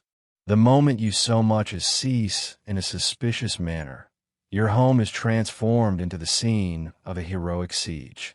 The army of women rallies, midwife, mother, mother-in-law, and at least 3 neighbors with strong opinions and limited personal boundaries. They arrive armed with towels, hot water, mysterious broths, and the kind of steely determination normally reserved for fending off invading armies. The midwife takes command, her eyes narrowing with focus as she surveys the room. She's the undisputed captain now, and her voice is the only law that matters. Boil more water, she barks. Fetch the scissors. Someone make more tea. You are stripped of your status as mistress of the house and become for a few brief but unforgettable hours the most important and least in control person in the building. The doctor, if summoned, makes his appearance with the air of a man who'd rather be anywhere else. He checks your pulse, mutters something about the natural order of things, and then retires discreetly to the far corner, keeping a close eye on the decanter. His main function is to look serious, nod gravely, and intervene only if disaster truly strikes or if there's an opportunity for a dignified sip of brandy. Meanwhile, the women. Oh, the women. They offer support, mop your brow, and occasionally get into heated debates about which labor position is best, all while rearranging furniture at alarming speed. Your mother-in-law reminds you not to scream too loudly. It frightens the neighbors while your aunt offers inspirational stories about her own labors, which somehow always involve thunderstorms and sheep. Pain is your companion from the start. There are no painkillers beyond what's in the doctor's bag, and even those are used with caution and suspicion. Instead, you're encouraged to grip the birthing blanket, focus on your breathing, which is mostly hyperventilating with style, and listen for the midwife's instructions. The only relief comes from occasional nips of brandy, more for the audience than for you, and the distraction provided by someone fainting. There's always at least one casualty among the onlookers, a squeamish cousin or an overexcited neighbor who forgot to eat lunch. The soundtrack is a mix of moaning, muttered prayers, and the constant frantic activity of women passing towels, wringing hands, and delivering unsolicited advice. Someone starts reciting psalms. Someone else tries to read aloud from the pamphlet about positive birth experiences, only to be shushed by the midwife's withering glare. Outside, the world carries on oblivious to your heroic battle within four walls. Time during labor ceases to exist. Hours blur together in a fog of discomfort and anticipation. No one really knows what time it is, only that the baby will come when it's ready. The clock ticks, the kettle whistles, and you wonder if you'll ever see your feet again. Through it all, you are the center of a chaotic ballet, a flurry of hands, faces, and encouragement that veers wildly between reassuring and downright alarming. And then finally, at the breaking point of exhaustion, pain, and pure Victorian stubbornness, the baby arrives.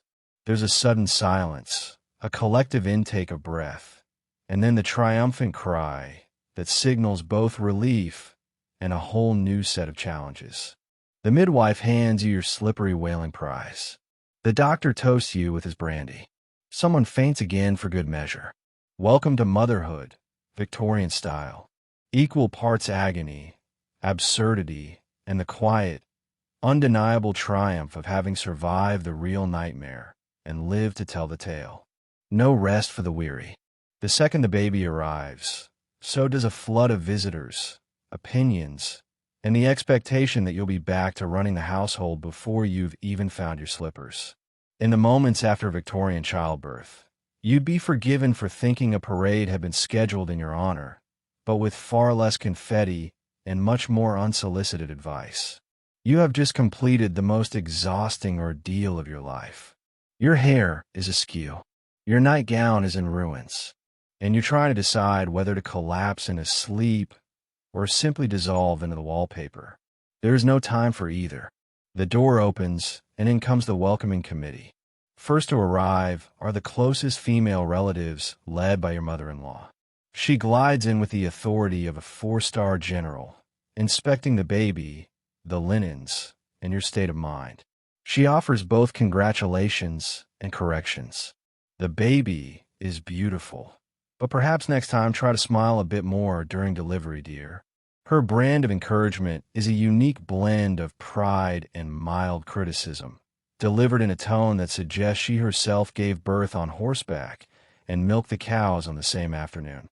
The midwife hovers close, dispensing tea and advice in equal measure.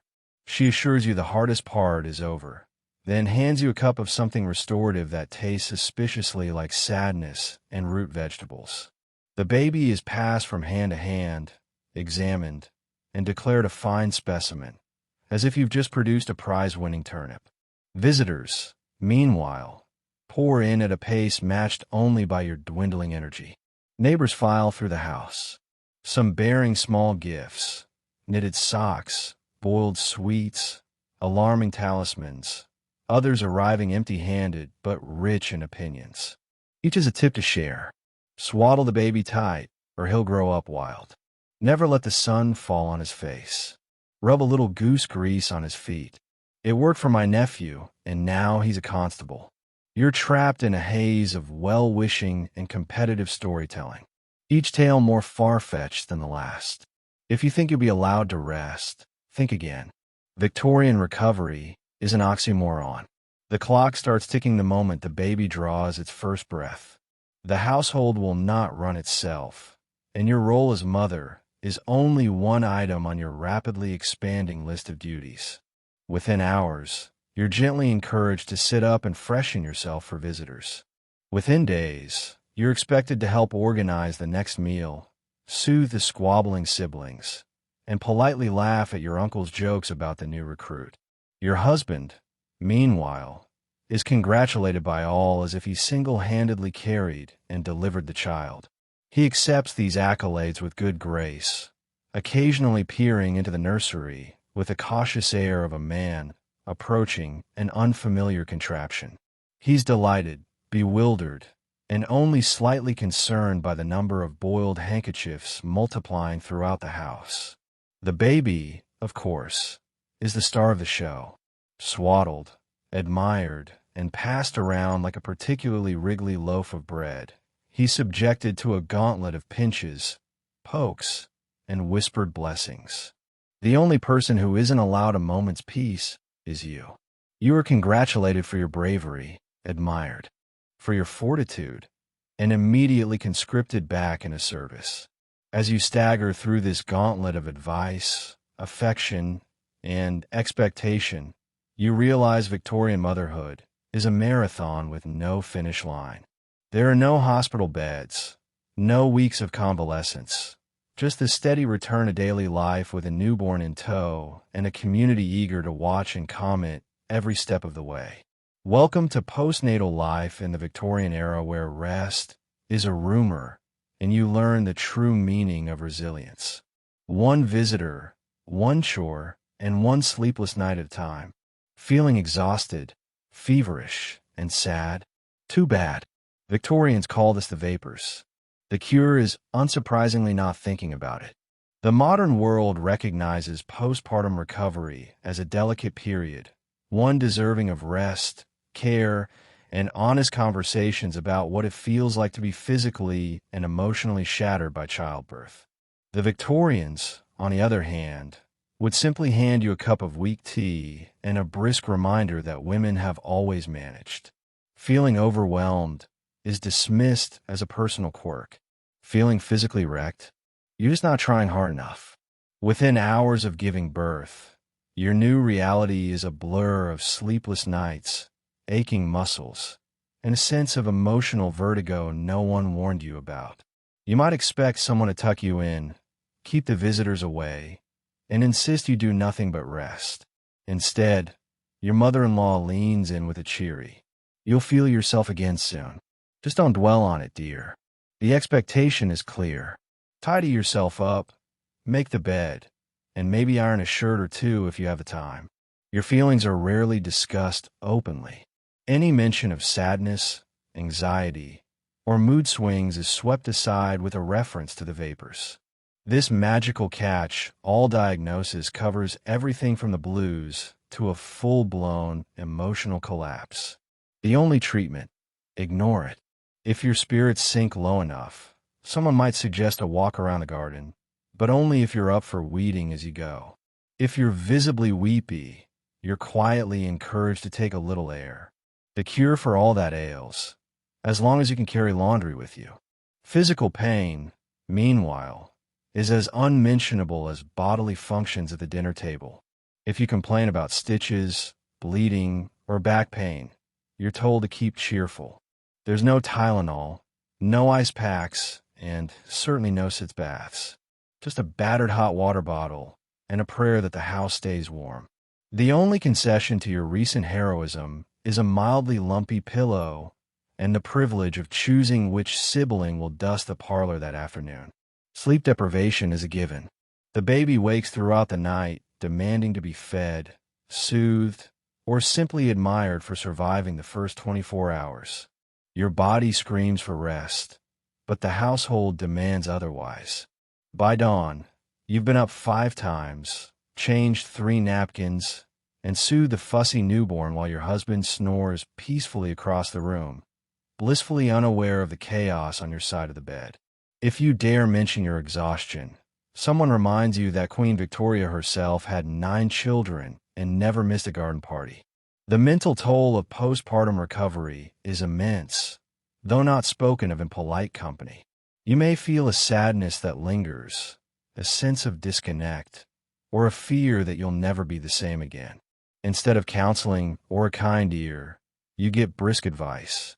Don't let yourself wallow. Or if you're particularly unlucky, perhaps a cold bath would clear your head.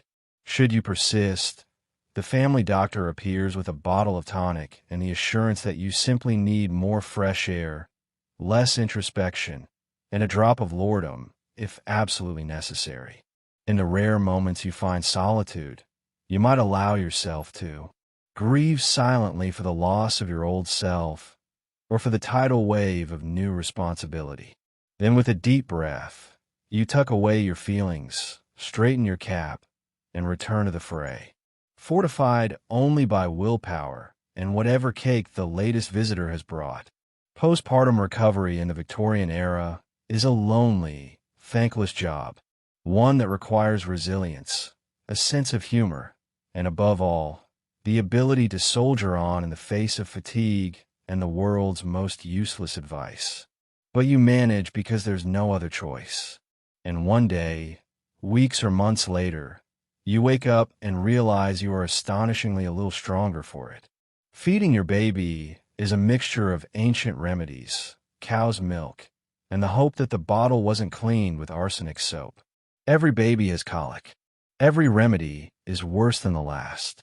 In the brave new world of Victorian infant care, your choices are dictated by tradition, convenience, and the wildly conflicting advice of everyone who's ever met a baby. The first question, naturally, is whether you will breastfeed.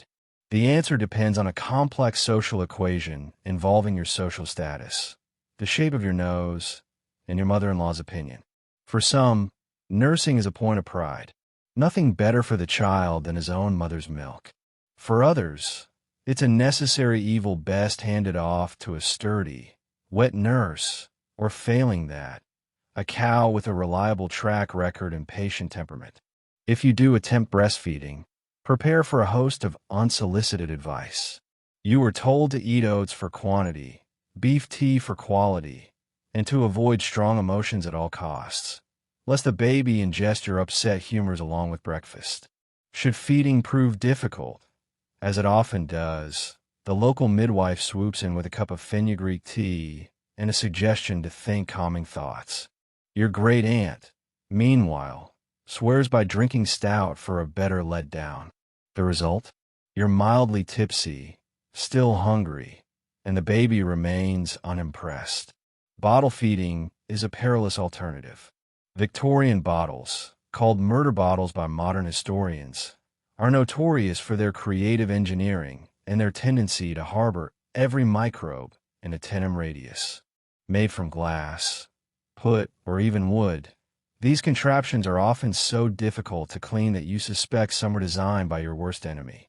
The rubber nipples, meanwhile, are rarely boiled and sometimes scrubbed with questionable substances, including arsenic-laced soap or the leftover ends of live bars. What goes in the bottle is an adventure all its own. The recipe changes from house to house. Cow's milk watered down and sweetened with sugar or honey, barley water, or a mysterious GRL containing anything from mashed potato to arrowroot. The hope is that the concoction will nourish the baby. The reality is that it more often nourishes the ants and tests your patience. Colic is inevitable, and the remedies are legion, ranging from gentle rocking and herbal tea to brandy on the gums and the application of mysterious PICUs. One neighbor recommends chamomile. Another insists on dill water. And someone is always ready with a bottle of Godfrey cordial, a mixture of opium and trial, perfect for knocking out both baby and, if you're not careful, the rest of the household. Hygiene is at best a moving target. You wash the bottles as best you can, trusting that a brisk rinse and a whispered prayer will keep the worst at bay. Meanwhile, every surface in the nursery is a study in contrasts. The crib is spotless, the floorboard suspiciously sticky, and there's always a faint whiff of old cabbage, no matter how many posies you hang from the window. Sleep is a rare and precious commodity. Every night is an odyssey of feeding, burping, and comforting a baby who has not read the parenting manuals and is determined to write his own. The midwife encourages swaddling for security, though the baby wriggles like an eel and howls at every attempt. When all else fails, you pace the hallway, singing lullabies and plotting the invention of modern infant formula. Despite the chaos, your baby survives, and so do you. The rituals of feeding, burping, and soothing become the rhythm of your new life. You learn to ignore the worst advice, rely on your instincts, and celebrate small victories like the day you discover a bottle can in fact be boiled and the baby sleeps for more than 3 hours at a stretch. Victorian infant care may be a jumble of old wives' tales and herbal nightmares, but somehow the babies and the mothers emerge resilient, resourceful, and at the end of the day, just a little bit tougher than they were before. Victorian nurseries are beautiful in paintings and absolute biohazards in real life. The toys are sharp, the paint is toxic, and the nanny is slightly terrifying. Step inside a proper Victorian nursery, and it looks at first like a picture out of a sentimental novel. Sunbeams slanting through lace curtains, a cradle carved with cherubs, and rows of dainty toys arranged with military precision. It's only when you look closer that you notice the hazards lurking in every corner. The dolls have glass eyes and sharp porcelain limbs, perfect for drawing blood. The rocking horse, meant for healthy exercise, is large enough to knock over a small ox and frequently shed splinters with every ride. Stuffed animals are filled with sawdust, possibly fleas, and at least one forgotten sewing needle. The walls, painted a lovely shade of arsenic green, glow eerily in the twilight and emit invisible clouds of poison. The nursery window opens just wide enough to admit fresh air and the odd SY pigeon, but not quite wide enough for a proper escape attempt by you or the baby. Every item of furniture seems to be on wheels, ensuring that at the slightest nudge, the whole room rearranges itself like an overzealous poltergeist. The main inhabitant, of course, is the nanny, a figure simultaneously revered and feared. Nanny is always upright, always alert, and always ready to detect the smallest infraction. Her shoes never squeak. Her hair is in an iron bun that doubles as a weapon. She dispenses discipline with a firm hand, a steely stare, and the uncanny ability to appear at your elbow the moment you consider breaking a rule. She runs the nursery like a small army outpost. Breakfast at 7 o'clock, naps at precisely 11 o'clock, and absolutely no mischief after supper. If you cross her, you'll find yourself confined to your crib to think about what you've done, which, considering the state of the wallpaper, may be more dangerous than whatever got you into trouble in the first place. Toys are chosen for their moral value, not their safety. Alphabet blocks are solid wood and perfectly engineered for maximum stub toes. Jack-in-the-boxes pop up with the force of minor explosions. Whistles, drums, and other entertainments are mostly for the benefit of adults who want to build character through shared suffering. Books feature alarming tales about children who talk back to their elders or neglect their mending, ending up in various states of ruin, disgrace, or most dire of all, sent to bed without supper. Cleanliness in the nursery is more of an aspiration than an achievement.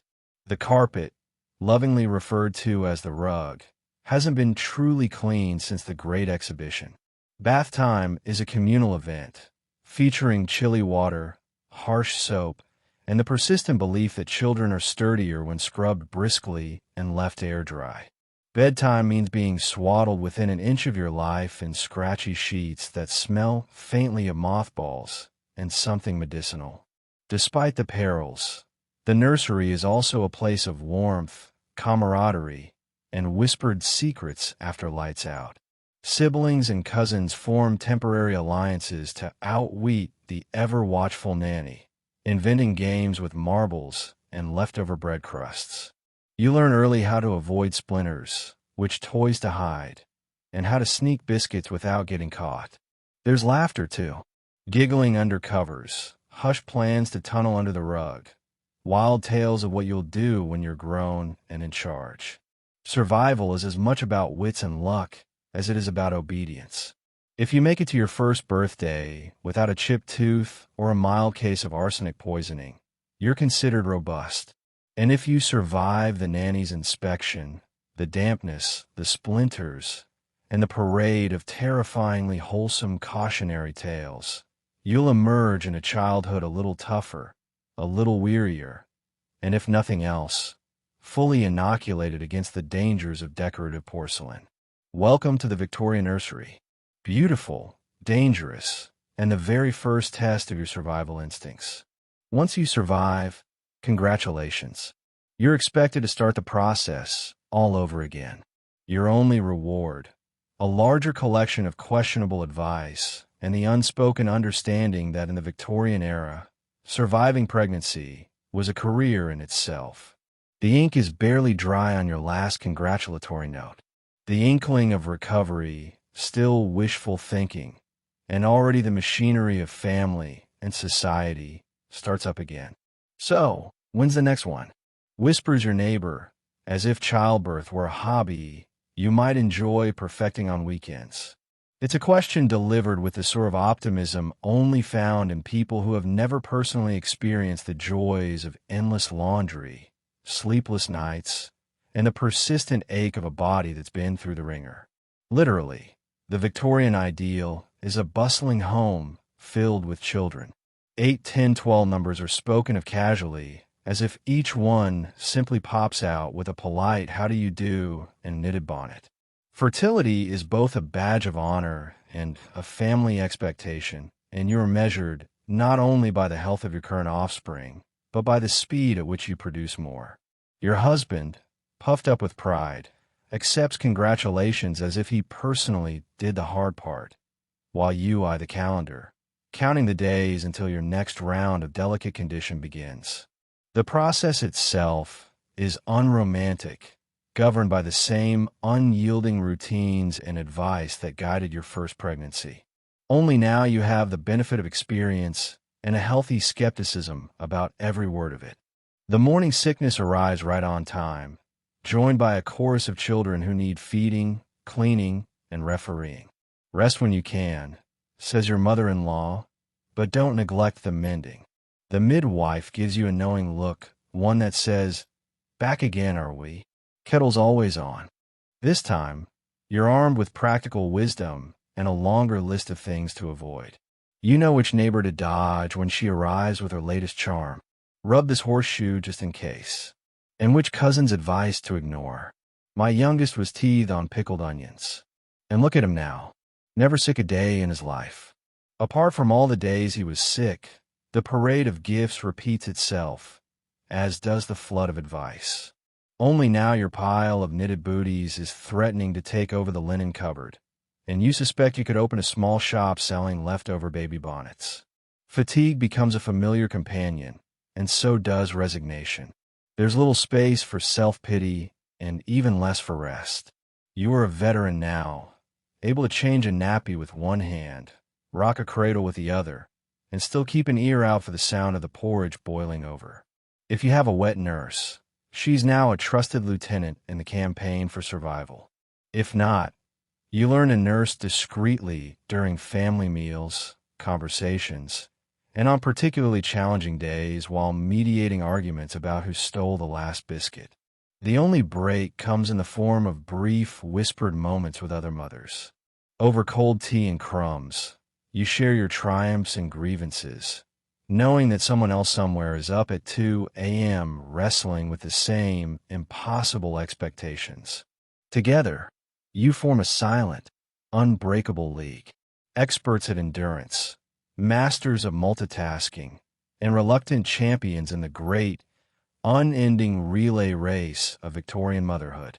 By the time your youngest is old enough to toddle, you're both exhausted and quietly proud. The house is loud, chaotic, and bursting with life, a testament to your tenacity and the peculiar mix of love, habit, and institutionalized denial that fuels the Victorian mother. Each new pregnancy is met with sighs, smiles, and inevitably more advice. In the end, surviving Victorian pregnancy over and over becomes less a singular triumph and more a way of life. You've earned every wrinkle, every story, and every slightly ridiculous superstition. Because here, in the land of endless children, the career of being a mother is never finished, and that somehow is its own strange reward. One of the great joys of Victorian pregnancy is a nose that could outsniff a bloodhound. Every whiff is a new challenge. Cabbage stew, coal smoke, chamber pots fermenting in the hall, and the overwhelming signature scent of your husband's hair pomade. The Victorian solution: pour on the rose water and hope you don't faint in a cloud of lavender and disappointment. Pregnancy in the 19th century does strange and terrible things to your senses. If you thought morning sickness was bad, just wait until your newly developed olfactory powers turn every room into a minefield of scents. The moment you step into the kitchen, you're ambushed by the ghost of 1,000 boiled dinners. Every pot of cabbage, every stew of indeterminate origin, and every herring pie leaves a vapor trail that clings to curtains and hair for weeks. You can identify last night's dinner with a single sniff, a party trick nobody wants to see demonstrated. The parlor is no sanctuary, either. What should be a pleasant retreat for sipping tea and pretending you haven't noticed the dust instead greets you with a complex bouquet of damp wool, mothballs, and pipe tobacco. On good days, this is merely offensive. On bad days, it's enough to make you long for a fainting couch and perhaps a time machine. Chamber pots, those essential yet odious accessories, add their own note to the symphony. Despite the best efforts of maids with strong arms and weak stomachs, the hallway often features a subtle undertone of essence to chamber pot. A special treat awaits on laundry day when the pots are gathered, emptied, and if you're very lucky, scrubbed with something resembling soap. You do your best to hold your breath and hurry past, a skill that's surprisingly useful for surviving the Victorian era in general. Of course, your husband's grooming habits only make matters worse. His pomade, an unholy blend of bare fat, perfume, and hope, wafts through the house long after he's left for work. It clings to his pillows, his handkerchiefs, and any room he spent more than 5 minutes in. If you were fond of roses, violets, or lavender before, those scents are now forever ruined, tainted by their association with a man who believes more is always better. For relief, you turn to perfume. Victorian women are encouraged to fight fire with fire, or more accurately, scent with scent. Bottles of rose water, violet cologne, and orange blossom water fill every corner, all used liberally in an attempt to mask the odor of daily life. Every linen is spritzed, every wrist dabbed, and every handkerchief soaked until it's a wonder you don't dissolve into a floral puddle. You carry a vinaigrette, a tiny bottle of strong-smelling salts, ready to deploy at the first sign of trouble. The danger, of course, is that the competing perfumes mingle with the background funk, creating something new and much, much worse. Then there's the world outside. Coal smoke drifts through the city streets, blending with a more natural aroma of horse and occasional waft of fisher. Stepping out for air sometimes means returning with a whole new set of smells stuck to your dress. Even the garden isn't safe. After a rain, the scent of wet earth, compost, and whatever the neighbor's dog has been up to can push even the hardiest soul to the brink. Your only hope is adaptation. You learn to breathe shallowly, seek out cross breezes, and claim the window seat at every opportunity. Scented sachets are tucked into every drawer. Bunches of lavender hang from every beam, and you consider lobbying Parliament for mandatory fresh air acts. And so you survive. One scent, one grimace, one desperate spritz of rose water at a time. By the end of your pregnancy, your sense of smell is both your superpower and your tormentor. But if you can withstand the daily onslaught of odor regret, you can face anything Victorian life has to throw at you. One deep breath, or not at a time. Victorian advice on intimacy while pregnant ranges from absolutely forbidden to maybe if you really must, but only on Tuesdays and never with the windows open.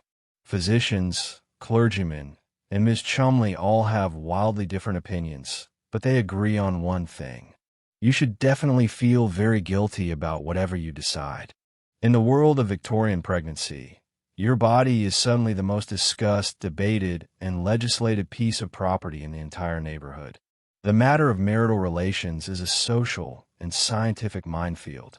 Advice comes from all directions, much of it contradictory, all of it delivered with a level of discomfort that could curdle milk.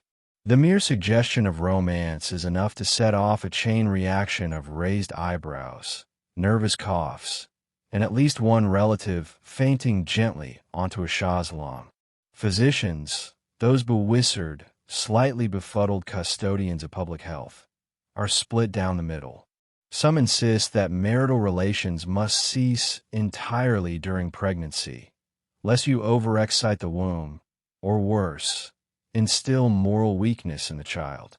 Others, reading from the latest French medical treatise, whisper that a gentle embrace is acceptable, provided it's conducted in a spirit of moderation, secrecy, and possibly in another county.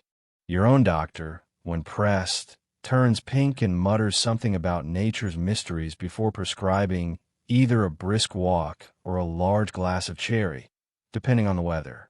Clergymen, meanwhile, see the issue as a test of spiritual fortitude. The marital bed is sacred, but so too is the virtue of restraint, booms the Sunday sermon. Any act that could be seen as indulgent, especially while in a delicate condition, is discouraged, if not outright condemned. At least one pamphlet circulates in the parish, warning of dire consequences for mothers who yield to desire, ranging from fainting fits to a child with restless inclinations. The consensus, chastity is next to godliness, especially on weekdays. Social opinion, as usual, is the most creative. Mrs. Chumley is an authority on the matter, having borne 8 children and at least 12 pamphlets about decorum. Her view, best to avoid any and all excitement, dear, unless you want the baby to arrive early and with opinions. Your mother-in-law, equally helpful, recalls in her day that couples slept in separate rooms from the moment a single button burst off a bodice. If you dare express curiosity, every woman within earshot offers conflicting advice, all cloaked in a haze of euphemisms and alarming warnings. Privacy is nearly impossible. Victorian houses are full of paper-thin walls, creaking floorboards, and an endless supply of relatives who wander the halls at all hours, carrying lanterns, complaints, and mysterious errands that cannot wait until daylight. A moment of intimacy is a logistical feat requiring subterfuge, stealth, and an escape plan should anyone knock on the door. You find yourself whispering like a conspirator, worried the wallpaper will gossip if you so much as hold hands after supper. All this attention ensures that regardless of what you do or don't do, you are gripped by a knowing sense of guilt. If you avoid intimacy, you risk your husband's disappointment and Mrs. Chumley's pitying glances. If you indulge, you wait for the sky to fall or your doctor to drop by with a lecture about the nerves. The result is an uneasy truce. You do what feels right or safe or simply possible, then vow never to bring it up again. The greatest irony, most babies arrive healthy and opinionated, regardless of which advice you followed. Looking back, you realize the only real consequence of Victorian marital relations is an impressive ability to dodge questions, master the art of silent communication, and develop a finely tuned sense of humor about the whole absurd affair. In the end, whether you touched, didn't touch, or simply exchanged knowing looks in passing, you did it all under the watchful eye of history, propriety, and Mrs. Chumley, and you survived guilt, gossip, and all. Choosing a baby name is a group project. Your mother-in-law votes for Eustace. Your husband likes Alfredina. And your neighbor suggests naming the child after the Queen in case she visits. Meanwhile, you just want something that doesn't rhyme with cholera. In the end, tradition wins, and the poor baby is saddled with a name that sounds like a minor plague. The naming of a Victorian baby is less an act of parental preference and more of a protracted high-stakes negotiation involving every relative, friend, and passing milkman. You might believe foolishly that as the mother, you have the final say. In reality, your opinion ranks just above the family parrot and slightly below the town's postmistress. The process begins almost the moment the baby's gender is announced, with suggestions trickling in like unwanted rain through a leaky roof. Family tradition is the most sacred and least flexible factor. The firstborn son, by law of grandmothers everywhere, must be named after his paternal grandfather. If that happens to be Eustace, so be it. Resistance is futile. The threat of breaking a decadescal-long line of Eustaces is enough to send Aunt Millicent to bed with a case of the nerves. For girls, tradition dictates a choice between every woman in the family tree, living or dead. This results in names like Marian Jane Elizabeth, all hyphens and hope, or Alfredina in honor of that one cousin who moved to Australia and was never heard from again, possibly by choice. Fashion also plays its part. The Victorians are nothing if not trend-conscious. Names like Gertrude, Purcell, and Agnes are all the rage, conjuring up images of starchy pip-ore and a lifetime of reciting poetry in cold drawing rooms. If you suggest something daring, like Daisy or Jack, you're met with polite horror and the whispered suggestion that such names are suitable only for stable boys or pets. Social pressure is relentless. Neighbors weigh in, eager to share the story of how their own little Matilda is the pride of the district, or how naming your baby Victoria might one day result in a royal visit. Unlikely, but never say never. The local vicar offers his own short list, each name with a suitably biblical ring, and subtly hints that naming the child after a saint guarantees good luck, or at least a better seat at church. Your own wishes are lost in the shuffle. Perhaps you long for something cheerful, simple, and unlikely to attract teasing on the playground. A name that doesn't sound like a skin condition or a Victorian ghost story. Instead, you are swept along by the current of tradition, fashion, and family drama until at last the christening day arrives. The ceremony itself is a spectacle as all the invested parties gather to see which name emerges victorious. The priest, reading from a list longer than the book of Leviticus, finally settles on a combination that pleases everyone and no one. Eustace Alfred Purcell if it's a boy, or Marianne Gertrude if it's a girl. You say the names aloud and wonder if the baby will ever forgive you. In the days that follow, the poor child acquires a variety of nicknames, some affectionate, some practical, all attempts to sidestep the full horror of the official moniker. Little Percy, Gertie, or simply the baby become household standards, while the more elaborate name is reserved for stern occasions and the inscribing of silver spoons. Still, there is a peculiar comfort in the ritual. Naming a baby in Victorian England is a communal act, a way of binding the new child to the generations who came before and sometimes apologizing for them. The name may be unwieldy, a bit outdated or downright unfortunate, but it carries with it stories, memories, and enough tradition to last a lifetime. And if your Eustace, Alfredina, or Victoria ever questions your decision, you can truthfully say, "We did it for the family." And also, because Mrs. Chumley would never have let us hear the end of it. Pregnancy is as much a religious experience as a physical one. The church expects regular appearances at services, endless confessions, and a level of piety that's hard to achieve when you're craving boiled onions at midnight. Every hiccup is a potential sign from God, and the local priest is always ready with a sermon about modesty, morality, and the dangers of laughing while pregnant. In Victorian England, your growing belly is not just a sign that you're expecting a baby. It's evidence that you've been up to marital activity, a subject the church regards with a mixture of fascination, anxiety, and deep suspicion. The vicar's wife begins dropping by more frequently, armed with leaflets about the sanctity of womanly duty, and frowns sharp enough to slice bread. You soon learn that spiritual wellness is a full-time job, and pregnancy is both a divine blessing and a terrifying public responsibility. Church attendance is non-negotiable. It doesn't matter if you're exhausted, nauseous, or fighting off a bout of the vapors. You're expected in your pew, hat securely pinned, hands folded in a display of humility. If you so much as yawn during the second reading, Mrs. Chumley will whisper that evening services are more forgiving of delicate constitutions. Should you skip a Sunday, the entire parish embarks on a spirited round of speculation about your health, your morals, and the last time anyone saw you buy bread at the baker's.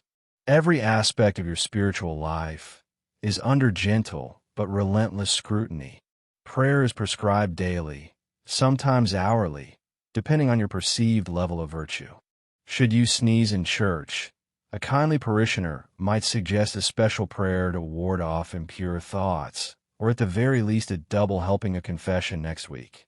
Confession itself is a delicate dance, as the priest tries and fails to keep a straight face while discussing temptations of the flesh and the risks of listening to scandalous novels while expecting. Pregnancy cravings are especially suspect. Any sudden desire for exotic foods, or even an extra slice of bread, is greeted with grave concern. The local priest gives an entire sermon on gluttony, the silent temptation timed perfectly with your third trimester. Midnight snacks are considered, if not outright sinful, at least a cause for repentance. You begin to wonder if every bout of indigestion will be interpreted as a minor spiritual failing. Moral panic doesn't stop at food. Laughter, merriment, or even the suggestion of a joke is met with raised eyebrows. The church warns against frivolity, lest the child be marked with laughter and grow up light-minded. Your mother-in-law nods approvingly, declaring that a sober mother begets a serious child, which is apparently the highest compliment Victorian society can bestow. You're encouraged to keep your conversations uplifting, which means more psalms, fewer stories about your neighbor's cat. Every milestone, quickening, swelling ankles, a sudden craving for elderflower cordial, is met with a prayer, a reading from Proverbs, or a well-placed warning about the dangers of pride.